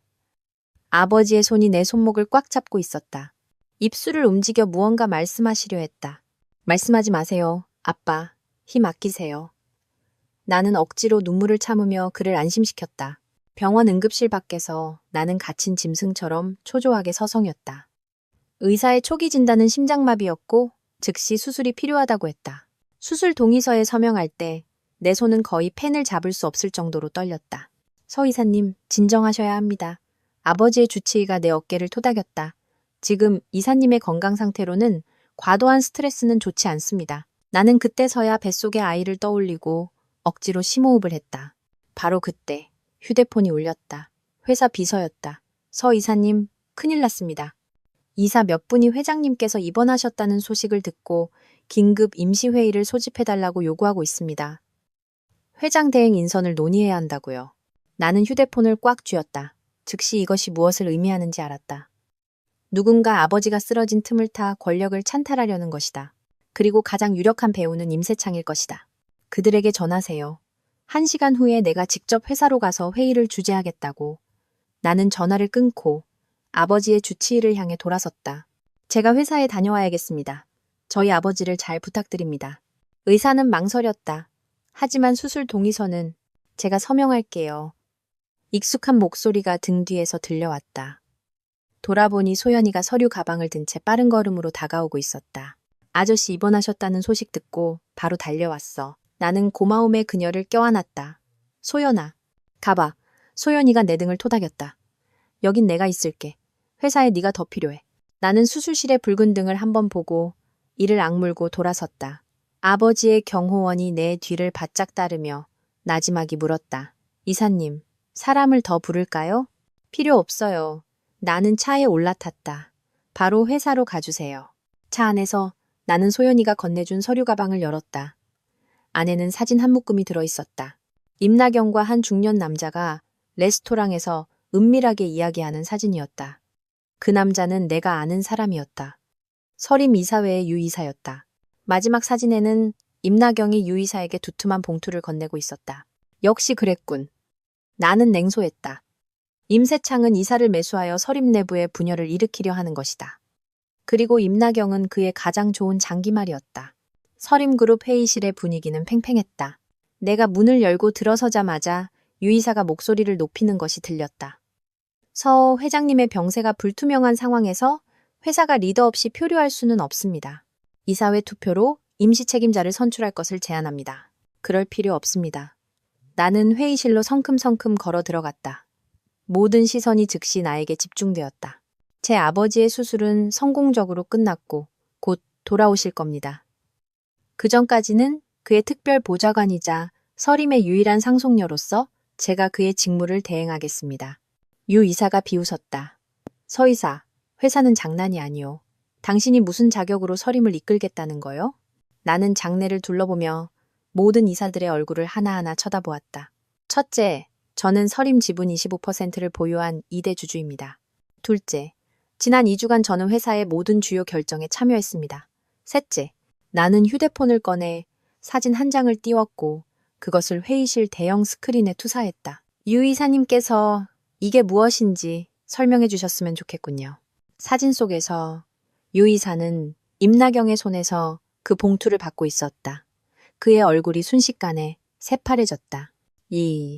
이건 모함이야. 그가 자리를 박차고 일어섰다. 그런가요? 나는 다음 사진으로 넘겼다. 봉투 안의 내용물이었다. 두툼한 현금 다발과 서류 한 부. 서류 제목은 선명하게 보였다. 서림그룹 내부 평가 보고서. 이건 회사의 기밀 문서입니다. 유 이사님, 어떻게 설명하시겠습니까? 회의실은 아수라장이 되었다. 다른 이사들은 유 이사가 회사를 배신했다며 憤憤 비난했다. 나는 차가운 눈으로 이 모든 것을 지켜보았다. 이것은 임세창의 공세의 시작에 불과하다는 것을 알았다. 유 이사의 행위는 상업 스파이 혐의에 해당하므로 나는 평온하게 말했다. 이사회는 즉시 그의 직무를 정지시키고 법적 책임을 물을 권리를 보유합니다. 이해 있습니까? 아무도 반대하지 않았다. 유 이사는 잿빛 얼굴로 서류를 챙겨 떠났다. 떠나기 전 그는 나를 아기의 찬눈으로 쏘아보았다. 이걸로 끝났다고 생각하지 마. 임세창이 너희를 가만두지 않을 거야. 회의실 문이 닫힌 후 나는 긴 한숨을 내쉬었다. 갑자기 현기증이 났다. 최근의 입덕과 아버지가 쓰러진 스트레스까지 겹쳐 내 몸은 이미 한계에 다다르고 있었다. 서 이사님, 괜찮으십니까? 재무총괄 이사가 걱정스럽게 물었다. 나는 억지로 버티며 고개를 저었다. 이제 회사의 다음 계획에 대해 논의하죠. 회의는 1시간 더 계속되었다. 끝났을 때 나는 이미 식은땀으로 흠뻑 젖어 있었고 속은 뒤집힐 것 같았다. 사무실로 돌아오자마자 나는 화장실로 달려가 구토를 했다.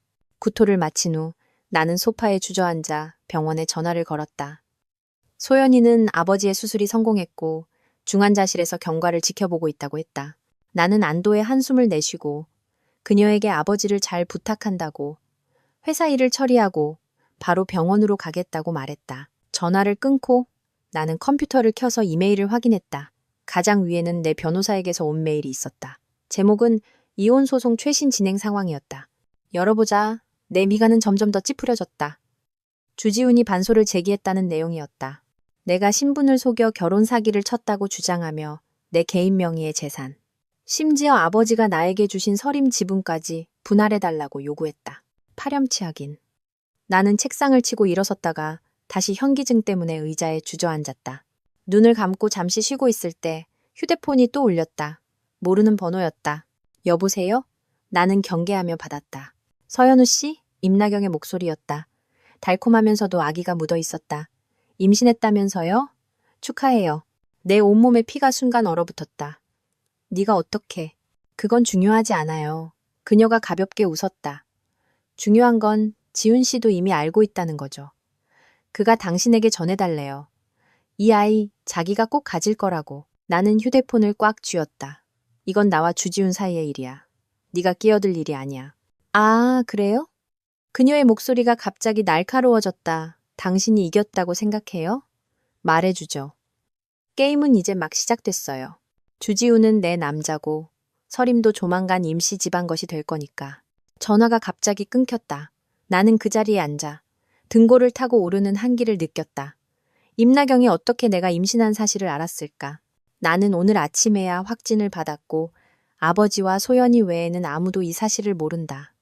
병원에 그녀의 사람이 있지 않는 한 이 생각에 소름이 끼쳤다. 나는 즉시 소연이에게 전화를 걸어 아버지 병실의 보안을 강화해달라고 부탁했다.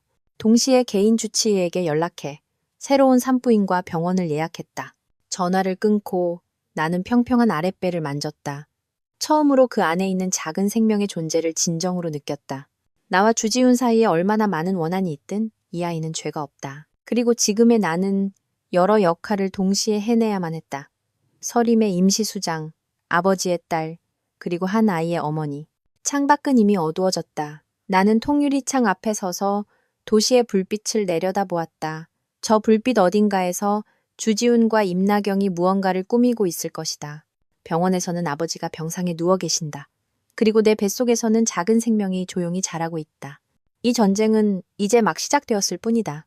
중환자실 밖 복도의 불빛은 창백하여 사람들의 얼굴을 파랗게 보이게 했다.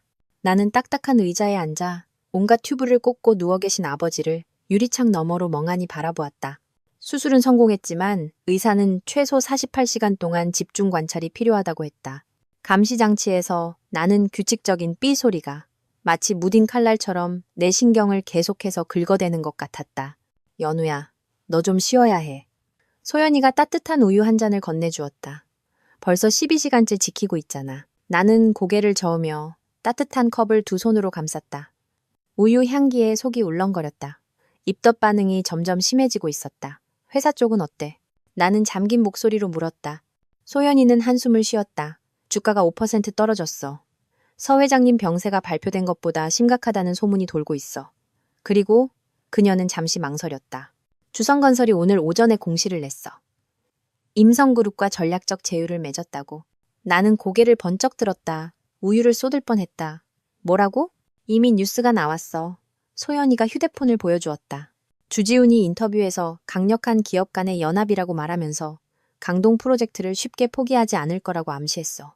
나는 입술을 깨물었다. 가슴이 찔리는 듯 아팠다. 주지훈은 아버지가 쓰러진 틈을 타 임세창과 연합하여 반격에 나선 것이다. 강동 프로젝트는 서림의 올해 가장 중요한 사업이었다. 만약 그들이 망쳐놓는다면. 휴대폰이 진동했다. 회사 비서에게서 온 긴급 메일이었다. 주요 공급업체 3곳이 갑자기 계약 조건 재협상을 요구하며 그렇지 않으면 공급을 중단하겠다고 했다. 은행에서는 아버지의 건강 상태를 문의하며 대출 조건 재평가 가능성을 암시했다. 최악인 것은 만성그룹 대표가 방금 서림과의 협력을 고려할 시간이 더 필요하다고 통보해 왔다는 것이다. 모든 일이 동시에 터졌다. 이것은 결코 우연이 아니었다. 나는 휴대폰을 꽉 쥐었다. 손가락 마디가 하얘졌다. 주지훈과 임세창은 분명 오래전부터 계획했고 아버지가 쓰러질 이 시기를 기다렸던 것이다. 소연아, 나 회사에 좀 다녀와야겠어.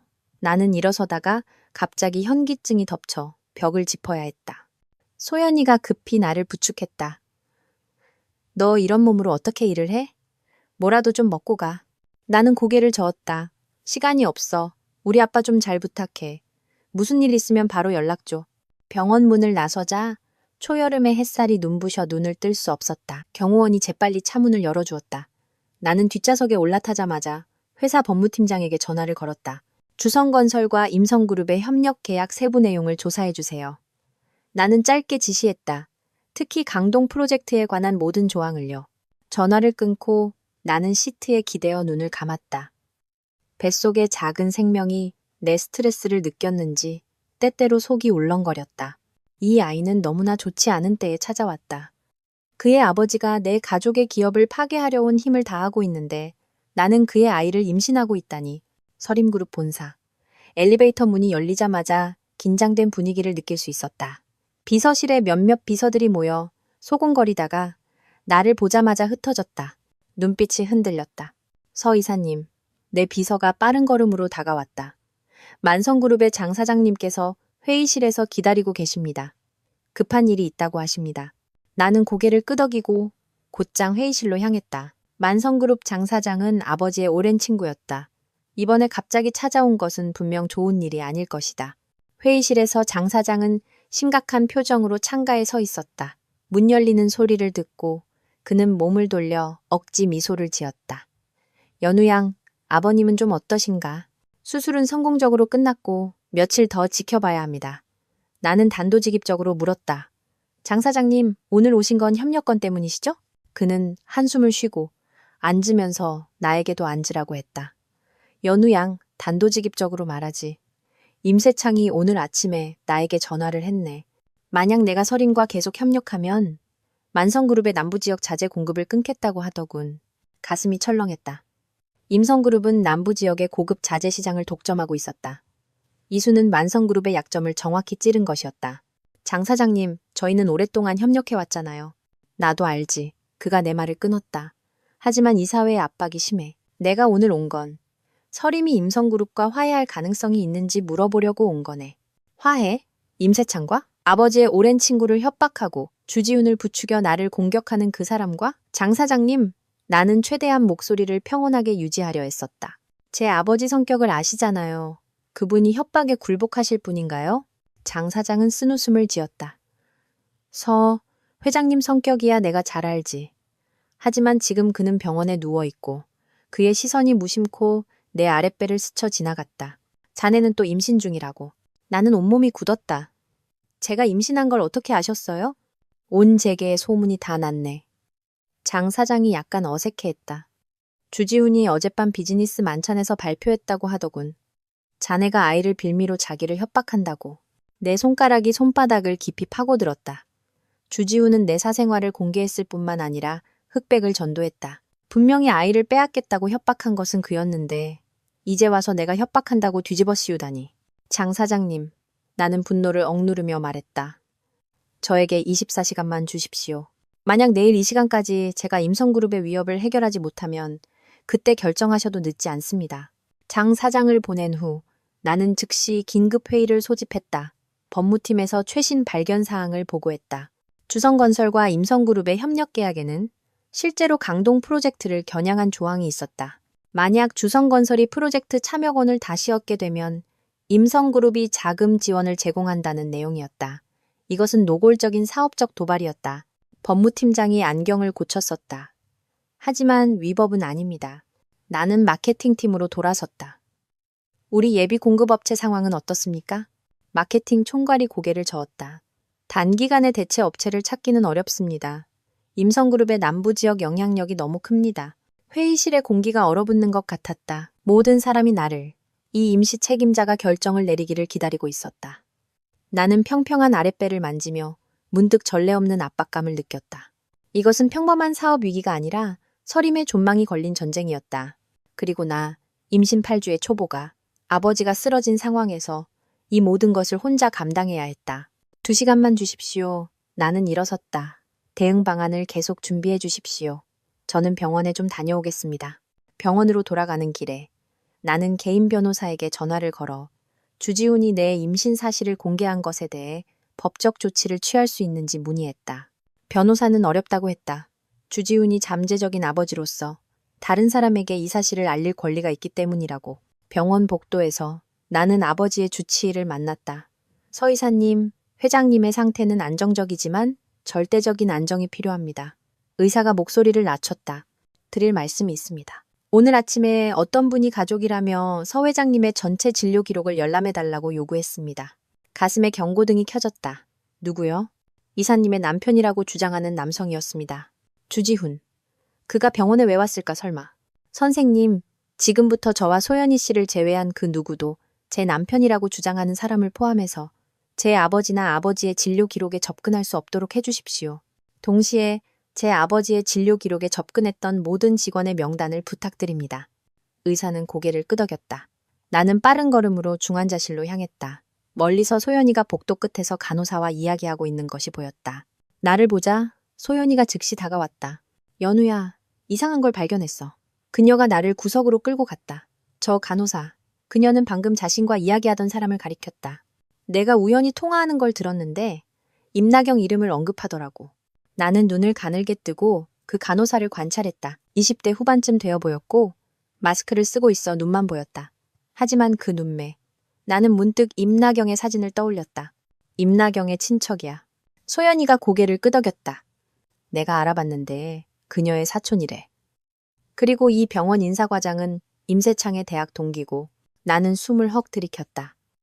임씨 집안의 손길이 이미 병원까지 뻗어 있었다.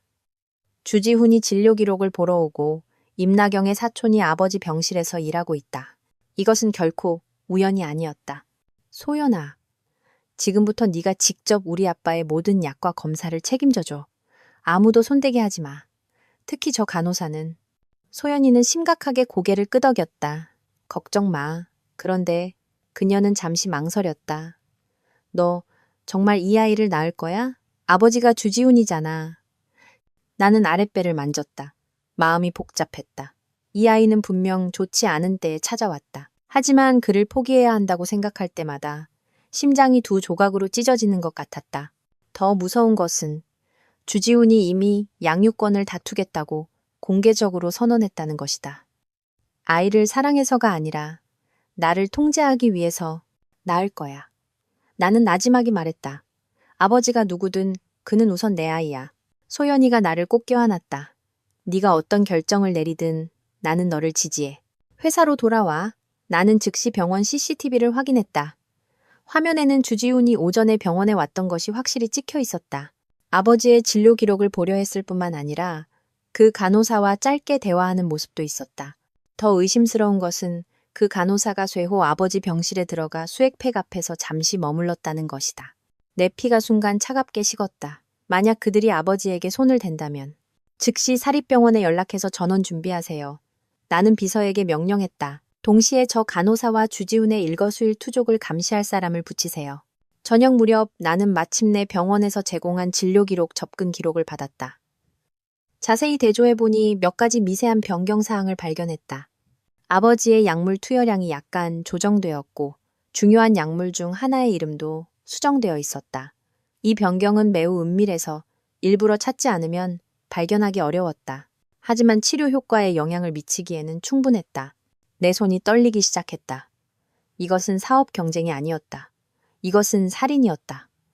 주지훈과 임나경이 병상에 누워 계신 아버지에게 감히 손을 대다니. 막 경찰에 신고하려 할 때 휴대폰이 울렸다. 주지훈이었다. 연우야. 그의 목소리는 이상하게 부드러웠다. 병원 일 조사하고 있다며? 나는 분노를 억누르며 말했다. 무슨 꿍꿍이야? 긴장하지 마. 그냥 장인어른이 걱정돼서 그러지. 그가 가볍게 웃었다. 사실 우리 잘 얘기할 수 있어. 네가 강동 프로젝트 지분을 포기하고 이혼 합의서에 서명만 하면 내가 장인어른이 최고의 치료를 받도록 보장할게. 내 손톱이 손바닥을 깊이 파고들었다. 지금 나를 협박하는 거야? 아니, 이건 거래야. 그의 목소리가 갑자기 차가워졌다. 그렇지 않으면 장인어른의 치료, 사고가 뉴스에 나가지 않으리라고는 장담 못해. 전화가 끊겼다. 나는 그 자리에 서서 온몸을 떨었다. 이 사람은 내가 알던 주지훈이 아니었다. 한때 빗속에서 나에게 우산을 건네주던 그 소년이 이렇게 변할 수는 없었다. 권력과 돈이 그를 뒤틀어 놓은 걸까?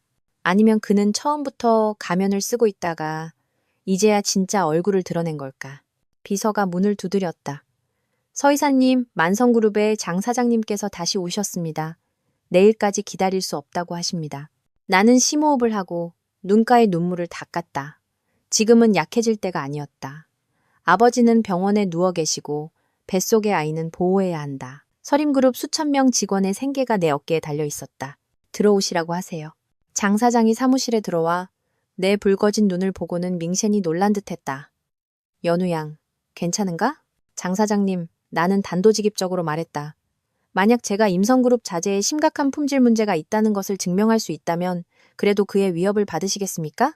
장 사장은 미간을 찌푸렸다. 물론 아니지. 하지만 임성그룹의 품질은 항상 문제가 있었습니다. 나는 컴퓨터를 켜서 서류 하나를 띄웠다. 5년 전 강서지구 공사장 사고의 조사 보고서였다. 원본은 당시 덮어졌지만 증거는 확실했다. 임성그룹이 제공한 철근이 국가 표준에 미달했다. 장 사장은 서류를 자세히 읽으며 표정이 점점 굳어졌다. 이건 임성그룹을 소송에 휘말리게 할 수 있는 사안이야. 왜 지금까지 공개하지 않았나? 그때 제 아버지께서 임세창과 합의를 하셨기 때문입니다. 나는 쓴웃음을 지었다. 임성그룹이 피해자 가족에게 보상금을 지급하고 서림은 법적 책임을 묻지 않기로요. 하지만 지금은 임세창이 먼저 합의를 깼지. 장 사장이 서류를 덮었다. 표정이 단호했다. 연우양, 이 서류가 있다면 만성그룹은 계속 서림을 지지할 걸세. 하지만 조심하게. 임세창도 만만한 상대가 아니야. 장 사장을 보낸 후 나는 즉시 핵심팀을 소집하여 반격 계획을 세웠다. 첫 번째 단계, 아버지를 비밀리에 전원시킨다. 두 번째 단계, 규제 당국에 임성그룹 자재 품질 문제를 익명으로 제보한다. 세 번째 단계, 기자회견을 준비하여 주지훈의 뜬 소문을 해명한다. 깊은 밤, 나는 병원으로 돌아와 아버지의 전원 수속을 밟았다. 소연이가 그 간호사의 주의를 끄는 동안 사설 의료팀이 순조롭게 아버지를 보아하니 철저한 사립병원으로 옮겼다. 돌아오는 차 안에서 나는 마침내 안도의 한숨을 내쉬었다. 시트에 기대어 눈을 감았다. 휴대폰이 진동했다. 변호사에게서 온 메시지였다. 주지훈 씨가 법원에 임시금지 명령을 신청했습니다. 공동재산의 임해 처분을 금지하고 태아의 건강에 영향을 미칠 수 있는 모든 행위를 금지해달라는 내용입니다. 나는 냉소를 보냈다. 그가 이런 식으로 나를 통제할 수 있다고 생각하다니 너무 순진했다. 차창 박도시의 불빛이 은하수처럼 반짝였다. 저 불빛 어딘가에서 주지훈과 임나경은 그들의 작은 승리를 축하하고 있을 것이다. 병원에서는 전문팀의 보살핌 아래 아버지가 점차 회복하고 계신다. 그리고 내 뱃속에서는 작은 생명이 조용히 자라고 있다. 이 전쟁은 이제 막 시작되었지만 한 가지는 분명했다. 나는 더 이상 수동적으로 당하는 서연우가 아닐 것이다. 아버지를 위해, 아이를 위해, 서림을 위해 나는 끝까지 반격할 것이다. 사립병원 VIP 병실의 소독약 냄새는 일반 병원보다 옅었지만 여전히 내 후각을 자극했다. 나는 아버지의 침대 앞에 서서 그의 창백한 얼굴과 각종 기계에 연결된 튜브들을 바라보았다. 위가 또 한 번 뒤틀렸다. 이번에는 입덧 때문이 아니라 분노 때문이었다. 서 이사님, 오늘 아침 검사 결과입니다. 주치의가 조용히 말했다. 서 회장님의 상태는 안정적이지만 계속 관찰이 필요합니다. 나는 결과지를 받아들고 억지로 정신을 집중하여 의학 용어들을 읽었다. 아버지의 심장 혈관 막힘은 예상보다 심각했고 두 번째 수술이 필요했다. 하지만 그의 체력이 어느 정도 회복될 때까지 기다려야 했다. 언제쯤 수술이 가능할까요? 가장 빠르면 3일 후입니다. 의사는 잠시 망설였다. 서 이사님께서도 휴식이 필요합니다. 임신 초기에 과로하는 것은 태아에게 좋지 않습니다. 나는 무의식적으로 평평한 아랫배를 만졌다. 이 아이는 정말 운명의 장난 같았다. 내 인생이 가장 혼란스러울 때 찾아왔지만 내가 버틸 수 있는 원동력 중 하나가 되었다. 걱정해 주셔서 감사합니다. 주의하겠습니다. 나는 곁을 지키고 있는 경호원을 향해 돌아섰다. 지금부터 병실은 24시간 비워두면 안 됩니다. 모든 약과 음식은 반드시 소연 씨의 확인을 거쳐야 합니다. 병실을 나와 나는 복도 의자에 앉아 노트북을 열었다. 아버지가 쓰러진 지 사흘째, 회사에는 결제를 기다리는 서류가 산더미처럼 쌓여 있었다. 나는 병원과 회사를 오가며 동시에 주지훈과 임세창의 압박에 대응해야 했다. 받은 편지함에는 읽지 않은 메일이 가득했다. 가장 위에는 법무팀에서 온 메일이 있었다. 제목은 주성건설과 임성그룹의 협력 관계에 대한 조사 보고서였다. 나는 첨부 파일을 열어보고 보면 볼수록 경악했다. 보고서에 따르면 주성건설과 임성그룹의 협력은 이미 2년 전에 시작되었다. 주지훈과 임나경이 만나기 훨씬 전부터였다. 더 놀라운 것은 법무팀이 삭제된 전자계약서 하나를 복구해냈다는 것이다. 주지훈은 나와 결혼한 지 반년 만에 강동 프로젝트의 지배권을 임세창에게 넘기는 대신 임성그룹의 투자를 받는다는 비밀계약서에 서명했다. 그랬구나. 나는 중얼거렸다. 주지훈이 나와 결혼한 것은 단지 당신의 집안 배경을 몰랐기 때문만이 아니었다. 강동 프로젝트에 접근하기 위한 더 큰 그림의 일부였다. 그리고 임나경의 등장은 아마도 임세창이 주지훈을 완전히 통제하기 위해 의도적으로 배치한 것이었을 것이다. 휴대폰이 갑자기 진동했다. 회사 비서였다. 서 이사님, 이사회 10분 후에 시작합니다. 요청하신 화상 연결 준비되었습니다. 나는 시간을 확인하고 서둘러 화상회의 프로그램을 열었다. 화면에 차례로 이사들의 얼굴이 나타났다. 몇몇은 내 뒤의 병원 배경을 보고는 눈살을 찌푸렸다. 이사님들 좋은 아침입니다. 나는 허리를 곧게 폈다. 먼저 제 아버지께서 병중에 계신 동안 지원해 주셔서 감사합니다. 오늘 회의의 주요 안건은 3가지입니다. 회의가 절반쯤 진행되었을 때 재무총괄 이사가 강동 프로젝트의 자금 부족에 대해 보고하고 있었다. 나는 갑자기 극심한 메스꺼움을 느꼈다. 입술을 깨물고 참으려 했지만 입덧은 걷잡을 수 없이 밀려왔다. 죄송합니다. 나는 재빨리 음소거 버튼을 누르고 병실 화장실로 달려가 구토를 했다. 구토를 마친 후 나는 거울 속의 창백한 자신을 보며 눈가가 뜨거워졌다. 이것이 직장 여성의 현실인가? 몸이 좋지 않아도 아버지가 병원에 누워 계셔도 나는 여전히 이사들 앞에서 강한 모습을 유지해야만 했다. 약한 모습을 조금이라도 보여서는 안 되었다. 찬물로 얼굴을 씻고 나는 심호흡을 한 뒤 다시 카메라 앞으로 돌아왔다. 죄송합니다. 계속하시죠. 나는 음소거를 풀고 최대한 평온한 목소리를 냈다. 몇몇 이사들이 서로 눈빛을 교환했다. 가장 나이가 많은 이사가 헛기침을 하며 말했다. 서 이사, 현재 건강 상태가 회장 직무대행을 하기에 적합한지 나는 그가 무엇을 암시하는지 알았다. 임신하고 이혼 소송 중인 젊은 여자가 어떻게 서림 같은 대기업을 이끌 수 있겠느냐는 것이었다. 이 이사님, 나는 카메라를 똑바로 쳐다보았다. 제 아버지께서 서림을 창업하셨을 때 석 달 동안 매일 4시간만 주무셨다고 합니다. 서 씨 집안의 피에는 강인함이 흐릅니다. 제 건강 상태가 업무에 영향을 미치지는 않을 겁니다. 오히려 나는 아랫배를 만졌다. 이 아이는 제가 왜 서림을 지켜야 하는지 더 명확하게 해줍니다. 회의실은 조용해졌다. 마지막으로 재무총괄 이사가 침묵을 깼다. 서 이사님, 만성그룹이 요구하는 추가 담보권에 대해서는 회의는 2시간 동안 계속되었다. 끝났을 때 나는 이미 식은땀으로 흠뻑 젖어 있었지만 서림의 강남 상업부지를 담보로 제공하여 만성그룹의 지속적인 협력을 얻어내는 안을 이사회에서 통과시키는 데 성공했다.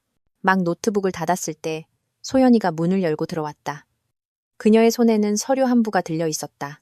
연우야, 이거 봐야 해. 그녀의 표정은 심각했다. 그 간호사 사물함에서 찾았어. 나는 서류를 받아들었다. 의료기록 사본이었지만 그 내용은 내 피를 순간 얼어붙게 했다. 그것은 위조된 아버지의 진료 기록이었다. 그의 병세를 극도로 심각하게 묘사하고 약물 중독 의심이라는 문구까지 추가되어 있었다. 그들이 뭘 하려는 거지? 내 목소리가 떨렸다. 소연이가 앉아 목소리를 낮췄다. 내가 그 간호사 통화 기록을 확인해 봤는데 어제 주지훈이랑 3번 통화했더라. 마지막 통화는 그녀가 퇴근한 직후였어. 나는 즉시 그들의 계획을 알아차렸다. 아버지의 병세 악화가 약물 중독 때문이라고 위조하고 그 죄를 나에게 뒤집어 씌우려는 것이다. 재산을 차지하기 위해 친아버지를 독살하려 한 딸. 그런 딸이 무슨 자격으로 서림을 상속받겠는가. 게다가 주지훈은 이미 내가 정신적으로 불안정하다는 소문을 퍼뜨리고 있었다. 즉시 아버지 경호를 강화해야 해. 나는 일어섰다. 그리고 이 위조된 진료 기록은 변호사에게 넘겨줘. 소연이는 고개를 끄덕였다. 이미 조치했어. 그런데 그녀는 잠시 망설였다. 연우야, 주지훈이 왜 갑자기 이렇게 미쳐 날뛰는지 생각해봤어? 단순히 이혼과 강동 프로젝트 때문에? 나는 잠시 생각에 잠겼다. 다른 이유가 있다는 거야? 내가 주성건설의 재무 상태를 알아봤어. 소연이가 휴대폰을 열어 데이터 그룹을 보여주었다. 겉으로 보이는 것보다 훨씬 더 심각해. 만약 강동 프로젝트가 없으면 주지우는 반년 안에 파산할 거야. 그리고 임세창이 그를 구해주는 조건은 아마도 서림을 완전히 장악하는 것일 거야. 나는 숨을 헉 들이켰다. 이 음모는 내가 생각했던 것보다 훨씬 더 뿌리가 깊었다. 주지훈과 임세창은 단지 강동 프로젝트를 빼앗으려는 것이 아니었다. 그들은 서림 전체를 원하고 있었다. 나 회사에 좀 다녀와야겠어. 나는 가방을 들었다. 내가 직접 확인해야 할 서류가 있어. 소연이는 걱정스럽게 나를 보았다. 정말 휴식 안 취해도 괜찮겠어? 시간이 없어. 나는 쓴웃음을 지었다. 아, 그리고 박 변호사님 약속 좀 잡아줘. 오후 3시에 주지훈의 양육권 위협에 어떻게 대응할지 논의해야 해. 병원을 나설 때 하늘은 비가 올 것처럼 흐렸다. 경호원이 나를 위해 우산을 펴고 주차장으로 빠른 걸음으로 향했다. 우리가 차에 거의 다다랐을 때 검은색 SUV 한 대가 갑자기 우리를 향해 돌진했다. 조심하십시오. 경호원이 나를 뒤로 확 잡아당겼다. SUV는 내 옷자락을 스치며 굉음을 내고 지나갔다. 튀어오른 물이 내 바지를 적셨다. 이사님, 괜찮으십니까? 경호원이 긴장하며 물었다. 나는 고개를 저으며 멀어지는 SUV를 쏘아보았다. 번호판은 의도적으로 가려져 있었다. 하지만 그 순간 나는 운전석에서 마스크를 쓴 익숙한 옆모습을 본 것 같았다. 임나경과 통화했던 그 간호사였다. 즉시 주차장 CCTV 확보해요. 나는 경호원에게 말했다. 동시에 내 모든 일정의 경호를 강화하고요. 이건 사고가 아니에요. 살인미수예요. 주지훈과 임나경은 내가 사라지기를 기다릴 수 없을 만큼 조급해진 것이다. 그들은 내가 없으면 서림이 잘 익은 과일처럼 자신들의 손에 떨어질 것이라고 생각하고 있었다. 차 안에서 나는 사설 탐정에게 메시지를 보내 주지훈과 임나경의 일거수일투족을 24시간 감시해달라고 요청했다. 그리고 회사 IT팀에 전화를 걸어 아버지 컴퓨터에 모든 삭제된 파일을 복구해달라고 했다. 서림그룹 본사. 직원들은 나를 복잡한 눈빛으로 쳐다보았다. 나는 그들이 무슨 생각을 하는지 알았다. 임신 중 남편은 바람 피우고 아버지는 쓰러진 저 외동딸이 과연 서림을 위기에서 구해낼 수 있을까? 아버지 사무실에 들어서자 나는 심호흡을 했다. 이곳에는 아직 아버지가 즐겨 쓰시던 향수 냄새가 남아 있었다. 큰 책상 위에는 서류가 산더미처럼 쌓여 있었다. 나는 컴퓨터를 켜고 아버지가 알려주신 비밀번호를 입력했다.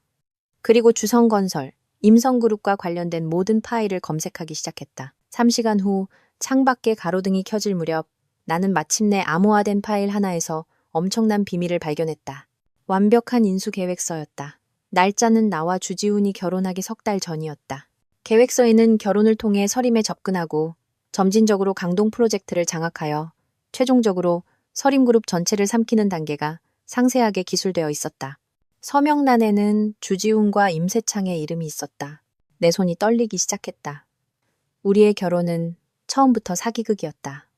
주지훈은 나를 사랑해서 결혼한 것이 아니라 서림을 위해서였다. 그 빗속에서의 기다림, 그 달콤한 맹세, 그 부드러웠던 밤들, 모든 것이 연기였다. 충격에 잠겨 있을 때 사무실 문을 두드리는 소리가 났다. 법무팀장이 들어왔다. 그의 표정은 매우 심각했다. 서 이사님, 법원에서 소환장이 왔습니다. 주지훈 씨가 긴급 심리를 신청했습니다. 이사님 명의의 서림 지분을 임시 동결해달라는 요청입니다. 이유는 이사님께서 태아의 건강을 해칠 가능성이 있다는 것입니다. 나는 냉소했다. 말도 안 돼. 무슨 증거로? 의료평가서입니다. 법무팀장이 나에게 서류를 건넸다.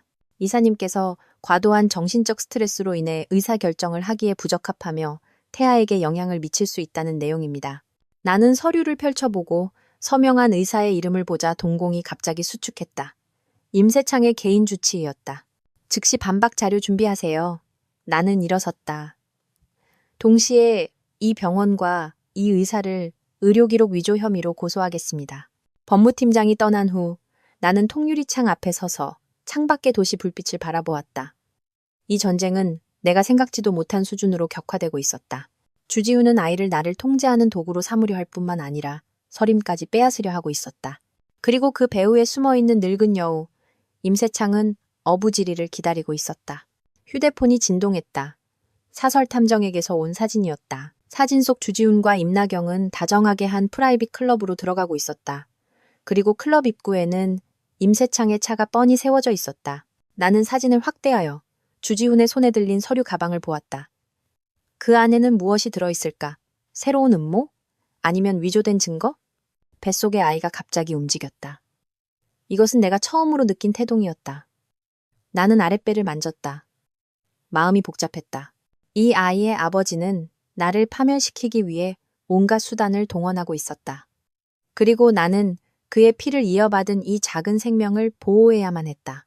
아가야, 나는 나지막이 말했다. 엄마가 너를 지켜줄게. 그리고 할아버지 회사도 지켜줄게. 우리는 나쁜 사람들이 이기게 두지 않을 거야. 창밖의 비는 점점 더 거세게 내리며 유리를 세차게 때렸다. 나는 수화기를 들고 아버지의 개인 변호사에게 전화를 걸었다. 박 변호사님, 저 유언장 수정해야겠습니다. 그리고 서류 하나 준비해 주세요. 만약 저에게 무슨 일이 생기면 제 명의의 모든 지분과 자산은 제 아버지가 위탁 관리하고 제 아이가 성인이 될 때까지. 전화를 끊고 나는 반격 계획을 세우기 시작했다. 첫 번째 단계. 주성건설과 임성그룹의 유착 증거를 공개한다. 두 번째 단계. 의료 기록을 위조한 그 의사를 고소한다. 세 번째. 그리고 가장 중요한 단계. 나는 5년 전 강서 지구 공사장 사고의 진실을 찾아내 임세창이 이것으로 아버지를 위협할 기회를 주지 않도록 선제 공격해야 한다. 깊은 밤 내가 마침내 사무실을 나설 때 그 층에는 이미 아무도 없었다. 엘리베이터를 타고 지하 주차장으로 내려가자 경호원이 경계하며 주위를 둘러보고 안전을 확인한 후에야 나를 차에 태웠다. 병원으로 돌아가는 길에 나는 창밖에 반짝이는 네온사인을 보며 생각에 잠겼다. 석 달 전 나는 남편의 배신에 고통스러워하던 평범한 여자였다. 지금 나는 사업 전쟁, 의료 음모, 그리고 양육권 다툼을 동시에 마주해야 한다. 하지만 이상하게도 나는 두렵지 않았다. 오히려 전례 없는 결심이 내 마음속에서 솟아올랐다.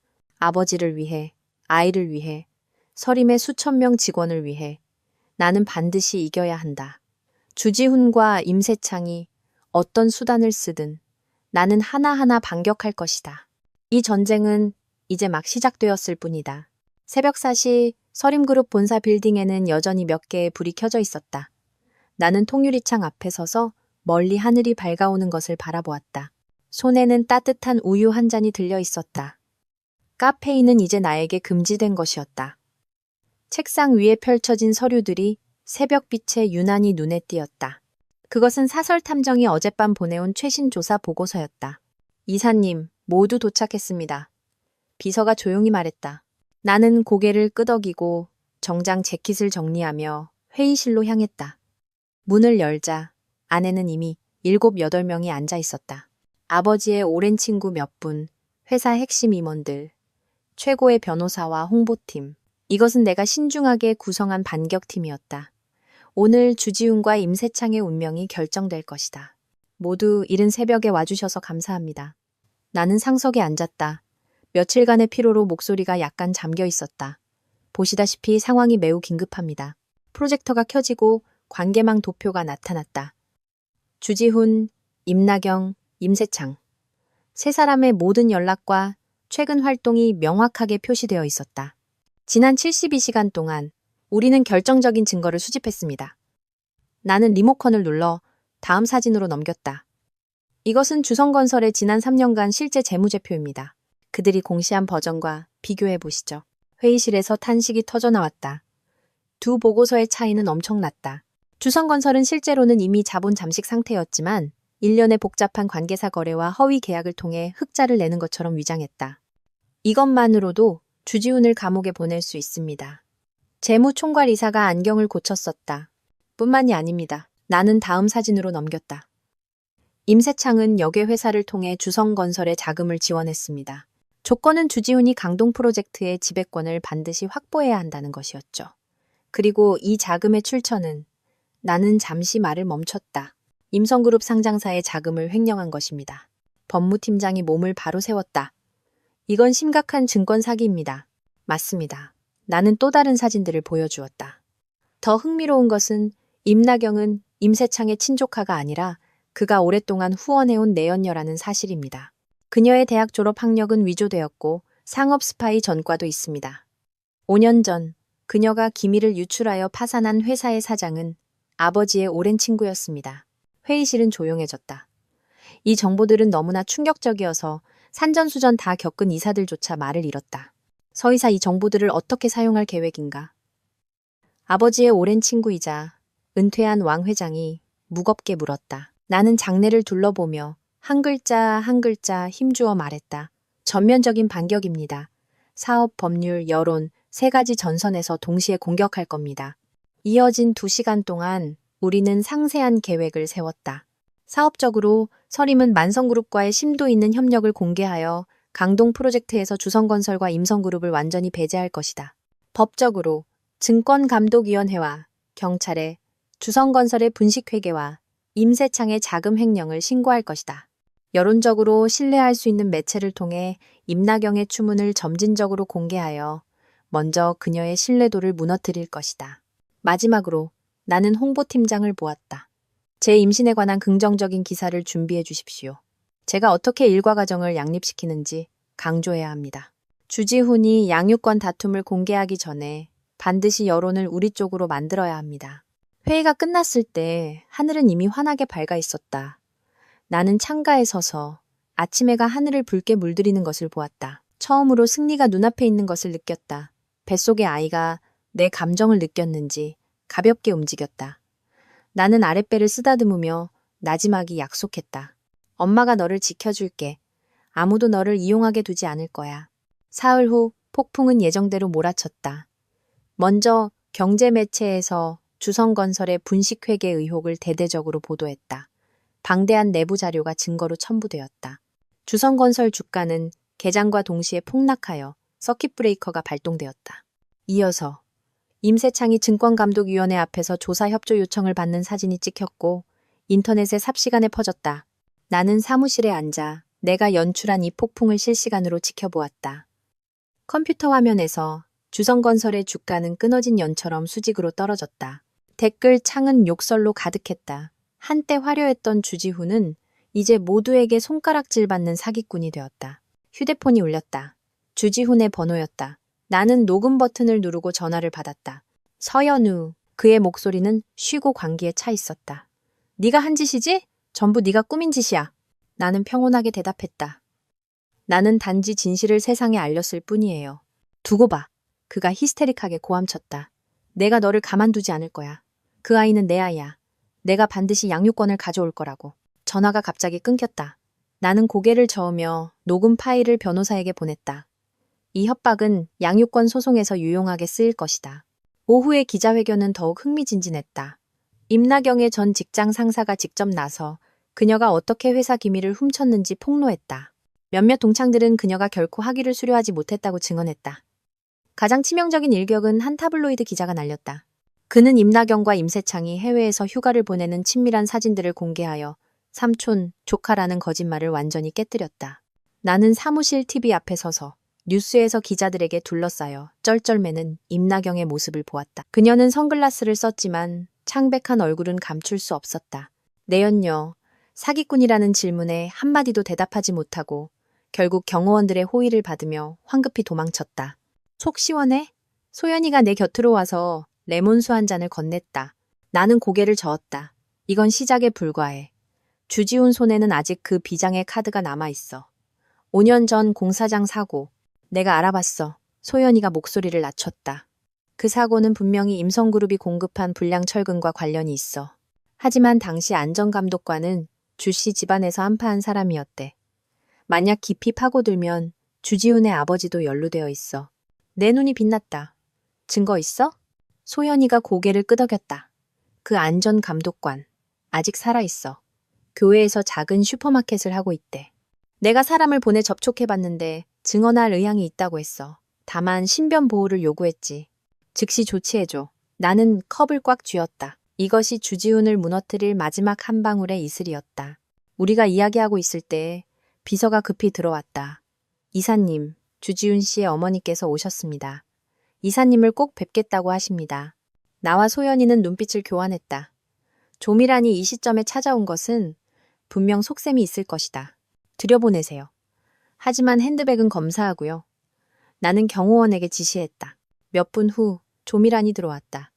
지난번 만났을 때의 그 거만한 모습과는 달리 오늘의 그녀는 눈에 띄게 초췌했다. 비싼 옷도 얼굴의 피곤함은 감추지 못했다. 연우야. 그녀는 입을 열자마자 눈시울을 붉혔다. 내가 사과하러 왔다. 나는 일어서지 않고 그저 차갑게 그녀를 바라보았다. 조 여사님, 용건만 간단히 하시죠. 그녀는 잊지도 않은 눈물을 닦는 척하며 말했다. 우리 지훈이 그 임나경이란 애한테 홀렸던 거야. 그 애가 우리 지훈이한테 약을 먹이고 이상한 사진들을 찍어서 협박했대. 그 분식 회계 같은 것도 다 임세창이 시켜서 한 거고. 나는 웃음이 터질 뻔했다. 이런 어설픈 거짓말은 삼류 드라마에서도 쓰지 않을 것이다. 조 여사님, 나는 서랍을 열어 서류 한 부를 꺼냈다.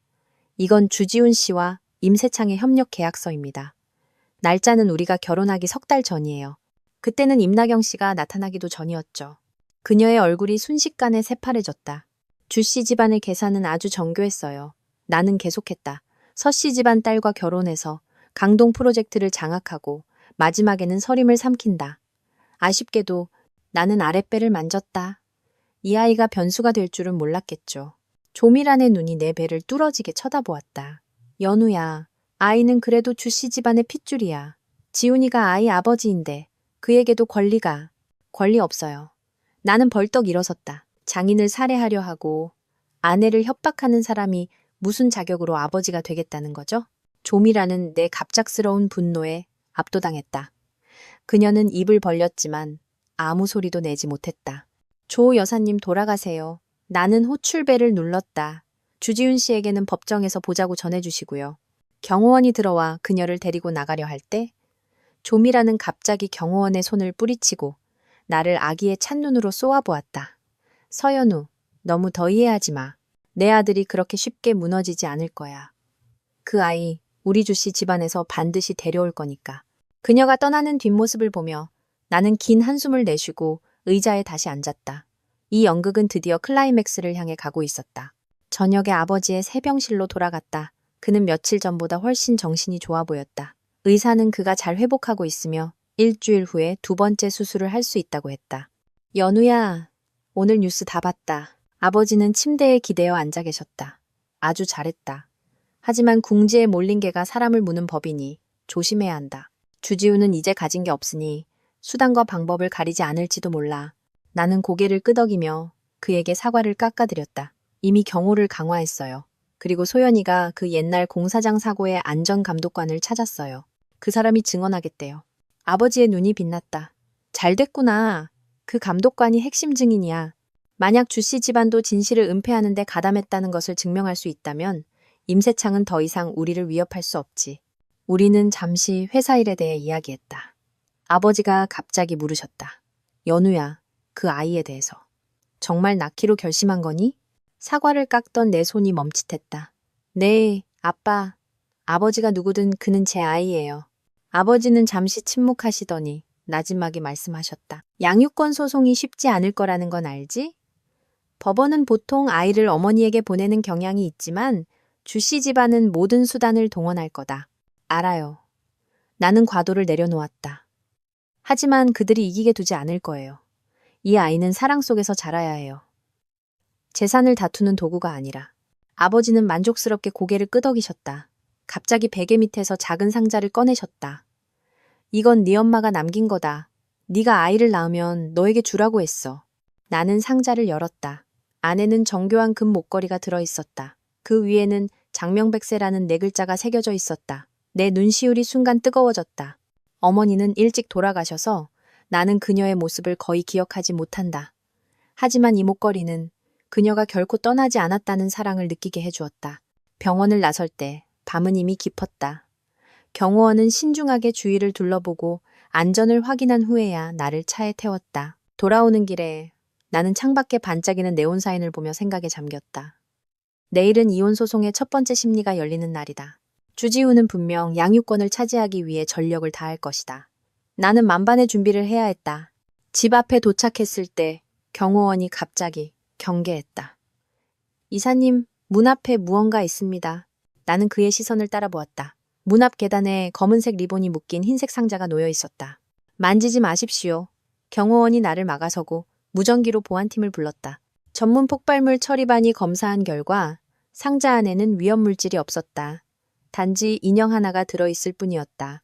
금발의 푸른 눈을 가진 인형은 붉은 드레스를 입고 있었지만 목에는 가는 끈이 감겨 있었다. 인형의 배는 갈라져 있었고 그 안에는 쪽지 한 장이 쑤셔 박혀 있었다. 네 아이는 태어나는 걸 보지 못할 거야. 내 피가 순간 얼어붙었다. 이것은 평범한 협박이 아니었다. 노골적인 살해 예고였다. 즉시 CCTV 확인해. 경호팀장이 소리쳤다. 동시에 경찰에 신고해.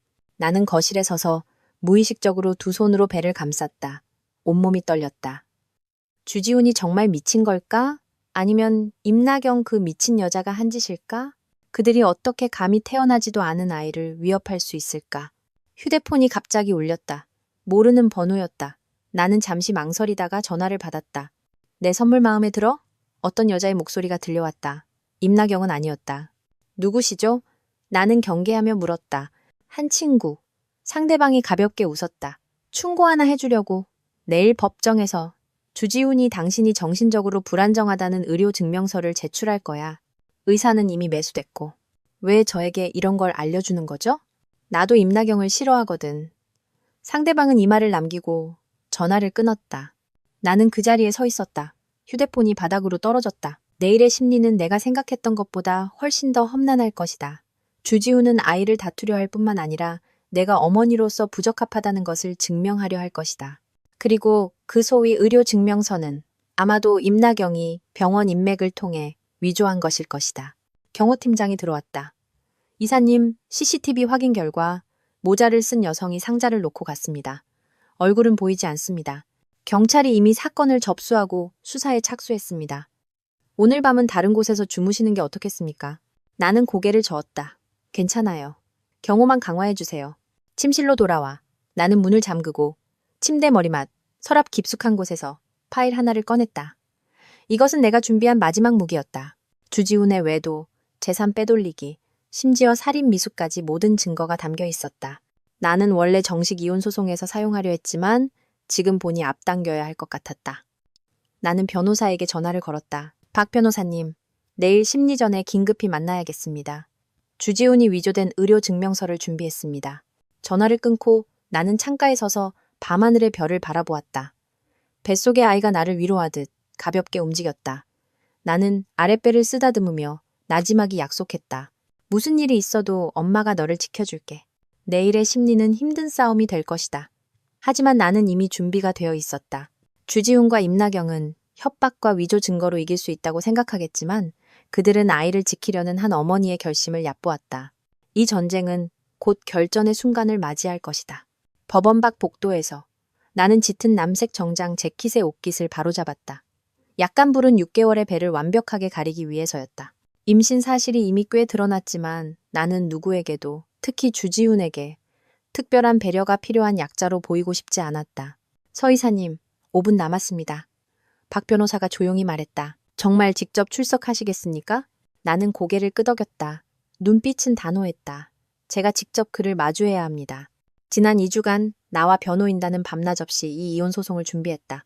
주지훈은 과연 그 의문의 전화 내용처럼 내가 정신적으로 불안정하다는 의료 증명서를 제출하며 아이에 대한 내 양육권을 박탈하려 했다. 하지만 우리 또한 그를 파멸시킬 만한 증거들을 준비했다. 분식회계부터 살인 미수까지. 기억하십시오. 박 변호사가 마지막으로 당부했다. 주지훈이 어떻게 도발하든 냉정함을 유지해야 합니다. 판사는 이사님의 감정 통제 능력을 주시할 겁니다. 나는 심호흡을 하고 법정 문을 밀고 들어갔다. 실내는 순간 조용해졌고 모든 사람의 시선이 나에게 집중되었다. 판사, 서기, 방청석의 기자들, 그리고 주지훈. 그는 피고석에 앉아 있었다. 말끔한 양복 차림이었지만 눈 밑에 다크서클과 야윈 얼굴은 감출 수 없었다. 내가 들어오는 것을 보자 그의 눈빛은 독사처럼 음흉해졌다. 나는 평온하게 원고석으로 걸어가 앉았다. 등은 곧게 폈다. 뱃속의 아이가 내 긴장을 느꼈는지 가볍게 발로 찼다. 나는 조용히 손을 배 위에 얹고 그 작은 생명의 반응을 느꼈다. 마음속에서 힘이 솟아올랐다. 모두 기립해 주십시오. 서기가 큰 소리로 외쳤다. 판사가 입장하고 재판이 정식으로 시작되었다. 주지훈의 변호사가 먼저 공세에 나섰다. 내가 어떻게 신분을 속여 결혼 사기를 쳤는지, 어떻게 정신적으로 불안정하여 태아의 건강을 위협하는지 열변을 토했다. 심지어 내 아버지의 심장병이 가족력인 정신질환 때문이라고 주장했다. 그는 그 위조된 의료 증명서를 제출했다. 거기에는 어떤 권위 있는 전문가의 서명이 있었다. 나중에 우리가 조사한 바에 따르면 이 전문가는 임세창의 사촌이었다. 나는 조용히 표정 변화 없이 들었다. 판사가 내 변호사를 향해 돌아설 때까지 원고 측 하실 말씀 있습니까? 박 변호사가 일어섰다. 목소리는 침착하고 힘이 있었다. 재판장님, 저희 측은 피고 주지훈 씨가 심각한 혼인 파탄에 책임이 있을 뿐만 아니라 여러 불법 범죄 행위에 연루되어 있음을 증명하겠습니다. 이어진 2시간 동안 내 변호인단은 마치 양파 껍질을 벗기듯 주지훈의 진짜 모습을 하나하나 폭로했다. 먼저 외도 증거, 호텔 CCTV, 친밀한 사진들, 송금 기록, 그 다음은 재산 빼돌리기 증거, 우리의 신혼집, 공동계좌 자금, 심지어 내 보석들까지. 마지막은 살인 미수 증거, 주차장 CCTV에 찍힌 나를 향해 고의로 돌진했던 SUV, 그리고 운전석에 선명하게 찍힌 그 간호사의 얼굴. 주지훈의 얼굴은 점점 더 굳어갔다. 그의 변호사는 계속해서 이의를 제기했지만 모두 판사에 의해 기각되었다. 원고 측, 마지막 증거가 있습니다. 박 변호사가 녹음기 하나를 꺼냈다. 이것은 서현우 씨와 주지훈 씨의 통화 기록입니다. 시점은 주성건설의 분식회계 뉴스가 터진 직후입니다. 녹음이 재생되기 시작했다. 주지훈의 히스테릭한 목소리가 법정에 울려 퍼졌다. 두고 봐. 내가 너를 가만두지 않을 거야. 그 아이는 내 아이야. 내가 반드시 양육권을 가져올 거라고. 그리고 그날 조미란이 내 사무실에 찾아왔을 때의 녹음. 그 아이, 우리 주씨 집안에서 반드시 데려올 거니까. 마지막은 더 충격적인 대화였다. 주지훈과 임나경이 어떤 프라이빗 클럽에서 나눈 대화. 그들은 어떻게 내 정신병력을 위조할지 상세하게 논의했고 심지어 아이가 유산되면 더 좋다는 말까지 언급했다. 녹음이 끝나자 법정은 쥐죽은 듯이 고요했다. 주지훈의 얼굴은 이미 사람의 형상이 아닐 정도로 일그러져 있었다. 그가 벌떡 일어섰다. 조작이야! 전부 조작이야. 판사가 의사봉을 내리쳤다. 피고, 감정을 통제하십시오. 재판장님, 박 변호사가 승기를 잡고 몰아붙였다. 저희 측은 법정에서 다른 영상 증거를 재생할 것을 신청합니다. 판사가 고개를 끄덕였다. 프로젝터가 켜지고 화면에는 주지훈과 임세창이 한 레스토랑에서 은밀하게 대화하는 모습이 나타났다. 주지훈이 분명하게 말했다. 아이 양육권만 가져오면 서림 지분은 우리 거야. 서천명 그 늙은이 얼마 못 살아. 꺼! 당장 꺼! 주지훈이 갑자기 소리치며 프로젝터를 향해 달려들었지만 법원 경위들에게 제지당했다. 그는 나를 향해 돌아섰다. 그의 눈은 광적인 분노로 불타고 있었다. 서현우, 이 천한 것, 네가 이겼다고 생각하지? 내가 말해주지. 아이가 아직 내 뱃속에 있는 한 게임은 끝나지 않았어. 판사가 연달아 의사봉을 내리쳤다. 피고, 즉시 정숙하십시오. 하지만 주지훈은 이미 완전히 이성을 잃었다. 그 아이는 내 거야. 내 거라고. 태어나더라도 내가 빼앗아올 거야. 너, 그리고 그 늙은이. 그만, 판사가 소리쳤다. 피고의 언행에 비추어 본 법정은 즉시 선고한다. 원고 서현우와 피고 주지훈의 이혼을 허가한다. 아이의 양육권은 원고에게 귀속된다. 피고는 빼돌린 모든 공동재산을 반환하고 원고에게 위자료 20억 원을 지급하라. 주지훈은 벼락이라도 맞은 듯 그 자리에 얼어붙었다. 그의 변호사는 잿빛 얼굴로 황급히 서류를 챙겼다. 방청석의 기자들은 미친 듯이 사진을 찍었고 플래시는 쉴 새 없이 터졌다. 나는 평온하게 일어섰다. 주지훈은 쳐다보지도 않았다. 경호원들의 호의를 받으며 출구로 향했다. 등 뒤에서 주지훈의 히스테릭한 고함 소리가 들려왔다. 서현우, 넌 곱게 죽지 못할 거야. 너하고 그 애새끼. 소리는 갑자기 멎었다. 아마도 법원 경위들에게 제압당한 모양이었다. 법정을 나서자 햇살이 눈부시게 쏟아졌다. 나는 심호흡을 했다. 마치 천근만근의 짐을 내려놓은 것 같았다. 몇 달간 이어진 이 전쟁은 마침내 나의 완벽한 승리로 끝났다. 서 이사님 정말 대단해요. 소연이가 법원 앞에서 나를 기다리고 있었다. 그녀는 감격하여 나를 껴안았다. 그 쓰레기 드디어 벌받았네요. 나는 미소 지으며 고개를 끄덕였다. 아직 끝나지 않았어. 분식회계와 살인 미수 혐의에 대한 형사 고발이 그를 기다리고 있으니까. 차에 오르자 나는 즉시 아버지께 전화를 걸어 기쁜 소식을 전했다. 그의 목소리는 며칠 전보다 훨씬 힘이 있었다.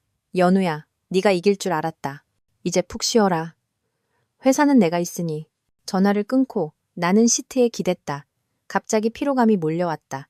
임신 6개월의 몸은 역시 평소와 달랐다. 오늘의 재판은 내 기력을 너무 많이 소모했다. 댁으로 모실까요? 운전기사가 물었다. 나는 고개를 저었다. 병원으로 가주세요. 아빠를 뵙고 싶어요. 병원 병실에서 아버지는 의사와 대화를 나누고 계셨다.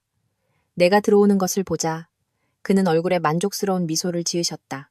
내 딸, 내가 생각했던 것보다 훨씬 더 강하구나. 의사가 자리를 비운 후 나는 아버지 침대 옆에 앉아 재판 과정을 상세하게 설명했다. 아버지는 다 들으시고 잠시 생각에 잠기시더니 말씀하셨다. 주지훈이 이대로 포기하지 않을 거다. 너와 아이는 계속 조심해야 해. 알아요. 나는 고개를 끄덕였다. 이미 조치해뒀어요.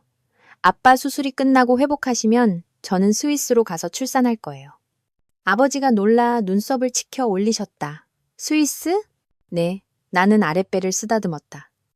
그곳에 최고의 산부인과 병원이 있고 주씨 집안의 방해에서도 벗어날 수 있어요. 아버지는 만족스럽게 고개를 끄덕이셨다. 현명한 결정이구나. 한 달 후 아버지의 수술은 매우 성공적으로 끝났다. 그가 회복하시는 동안 나는 회장 직무대행으로서 서림그룹과 만성그룹의 전략적 제휴를 성공적으로 이끌었고 주가는 사상 최고치를 경신했다. 반면 주성건설은 분식회계 스캔들로 증권감독위원회의 조사를 받게 되어 주가가 바닥으로 떨어지고 상장 폐지 위기에 직면했다. 임세창 역시 자금 횡령과 상업 뇌물 혐의로 경찰에 연행되어 조사를 받았다. 주지훈은 형사 입건된 후 자취를 감췄다. 동남아로 도피했다는 소문이 돌았다. 임나경은 한 비즈니스 만찬에서 상업 스파이 혐의로 경찰에 체포되었다. 그녀는 자신이 알고 있는 비밀을 이용해 선처를 받으려 했지만 5년 전 공사장 사고의 진실을 포함한 그 소위 비밀들은 이미 우리가 먼저 공개하여 위협 가치를 상실한 후였다. 스위스로 떠나기 전 나는 발신이 넘는 편지 한 통을 받았다. 안에는 단 한 문장만 적혀 있었다. 임나경에게 복수해줘서 고마워요. 아마도 나에게 경고해 주었던 그 의문의 여성이 보낸 것 같았다. 어쩌면 임세창의 또 다른 내연녀였을지도 모른다. 스위스의 겨울은 깨끗하고 평온했다. 나는 제네바 호숫가의 별장에서 원격으로 회사 업무를 처리했다. 매일 산책하고 책을 읽고 음악을 들으며 곧 태어날 새로운 생명을 준비했다. 뱃속의 아이는 점점 더 활발해져 종종 한밤중에 나를 깨우곤 했다. 그럴 때마다 나는 배를 쓰다듬으며 그에게 조용히 말을 걸었다. 이 세상이 때로는 잔인하지만 더 많은 아름다움이 있다고. 출산 예정일 2주 전 아버지가 나를 보러 오셨다. 그의 건강은 완전히 회복되었고 병을 앓기 전보다 오히려 더 정신이 좋아 보이셨다. 우리는 함께 산책하며 회사의 미래 계획에 대해 이야기했다. 연우야, 네가 돌아오면 나는 정식으로 은퇴할 생각이다. 아버지가 갑자기 말씀하셨다. 서림을 너에게 맡기면 나는 아주 마음이 놓인다. 나는 걸음을 멈췄다. 아빠, 저는 아직 더 배워야 해요. 너는 이미 아주 잘하고 있다. 아버지가 내 어깨를 토닥였다. 지난 반년 동안 회장 직무대행으로서 네 결정들은 모두 현명했어. 서림에는 새로운 피가 필요하고 너의 안목이 필요하다. 내 눈시울이 뜨거워졌다.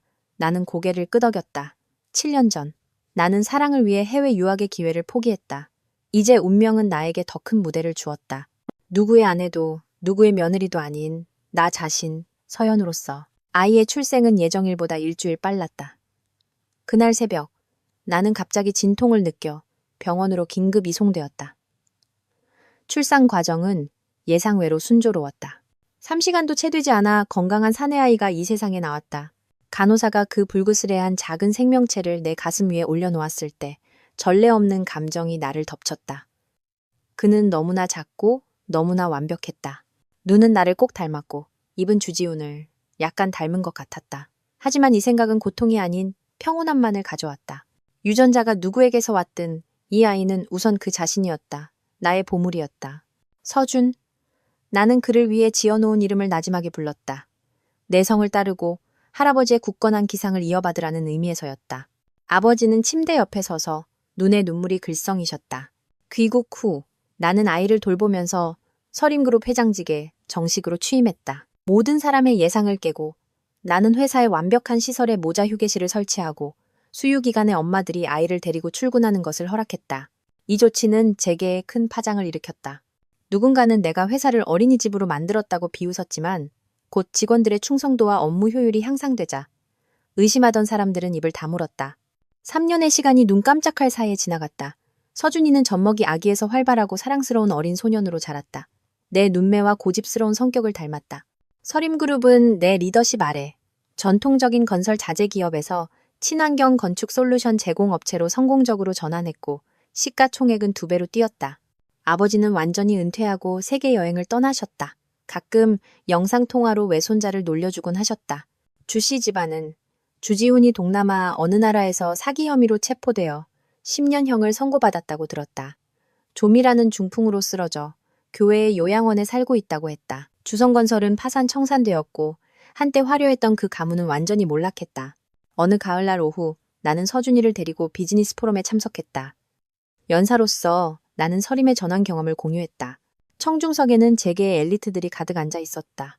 그중 익숙한 모습 하나가 나를 잠시 멈칫하게 했다. 주지훈이었다. 그는 많이 늙어 있었고 양복도 더 이상 명품이 아니었다. 맨 뒷줄 구석에 앉아 있었다. 연설이 끝난 후 그가 나를 막아섰다. 연우야. 경호원들이 즉시 다가왔다. 나는 손을 저어 그들을 물러나게 하고 서준이를 보모에게 맡겨 데리고 가게 했다. 오랜만이네요. 나는 평온하게 말했다. 마치 평범한 사업 파트너에게 인사하는 것처럼. 주지훈의 시선은 서준이의 뒷모습을 쫓다가 다시 내 얼굴로 돌아왔다. 너를 많이 닮았구나. 나는 대답하지 않고 그저 조용히 그를 바라보았다. 한때 나를 죽도록 고통스럽게 했던 이 남자는 이제 내 마음속에서 약간의 연민만을 불러일으킬 뿐이었다. 그가 몰락해서가 아니라 그가 진정한 사랑과 책임이 무엇인지 영원히 이해하지 못할 것이기 때문이었다. 나, 서림이 요즘 아주 잘 나간다고 들었어. 그가 어색하게 입을 열었다. 축하해. 고맙습니다. 나는 고개를 끄덕였다. 다른 할 말 있으세요? 저는 다음 회의에 참석해야 해서요. 그는 잠시 망설이다가 갑자기 비굴하게 말했다. 연우야, 내가 잘못했다는 거 알아. 나는 이제 가진 게 아무것도 없어. 혹시 서준이를 봐서라도 일자리를 달라는 건가요? 나는 그의 의도를 직접적으로 물었다. 그는 부끄러운 듯 고개를 끄덕였다. 나는 잠시 생각에 잠겼다. 다음 주 월요일에 서림인사팀에 가서 면접 보세요. 말단 영업직 자리가 하나 비어 있어요. 당신이 감당할 수 있을지 보죠. 그가 고개를 번쩍 들었다. 눈에 놀라움이 스쳤다가 이내 다시 어두워졌다. 영업직. 나는 그렇게 낮은 직책은 한 번도. 그럼 계속 가진 것 없이 사시든가요? 나는 돌아서서 가려고 했다. 잠깐만. 그가 나를 불렀다. 갈게. 나는 고개를 끄덕였지만 돌아보지는 않았다. 기억하세요. 면접 볼 때 당신과 나의 관계는 언급하지 마세요. 포럼장을 나서자 가을 햇살이 따뜻하고 눈부시지 않았다. 서준이가 보무 품에 안겨 나를 향해 손을 흔들었다. 햇살처럼 환한 미소였다. 나는 다가가 그를 안아들고 그의 부드러운 뺨에 입을 맞췄다. 엄마, 아까 그 아저씨는 누구야? 서준이가 호기심에 물었다. 예전에 알던 사람이야. 나는 나지막이 대답했다. 중요하지 않은 사람. 그렇다. 주지우는 이미 과거가 되었다. 지금의 나는 서준이의 엄마이고 서림그룹의 수장이며 내 인생의 주인이다. 배신과 고통으로 가득했던 그 결혼 생활은 지금 생각해보니 인생이라는 긴강에서 만난 하나의 험한 여울목에 불과했다. 그리고 나는 이미 더 넓은 바다를 향해 나아가고 있었다. 휴대폰이 울렸다. 비서가 다음 회의가 곧 시작될 것이라고 알려주었다. 나는 서준이를 안고 주차장으로 향했다. 햇살이 우리의 그림자를 아주 길게 늘어뜨리고 있었다.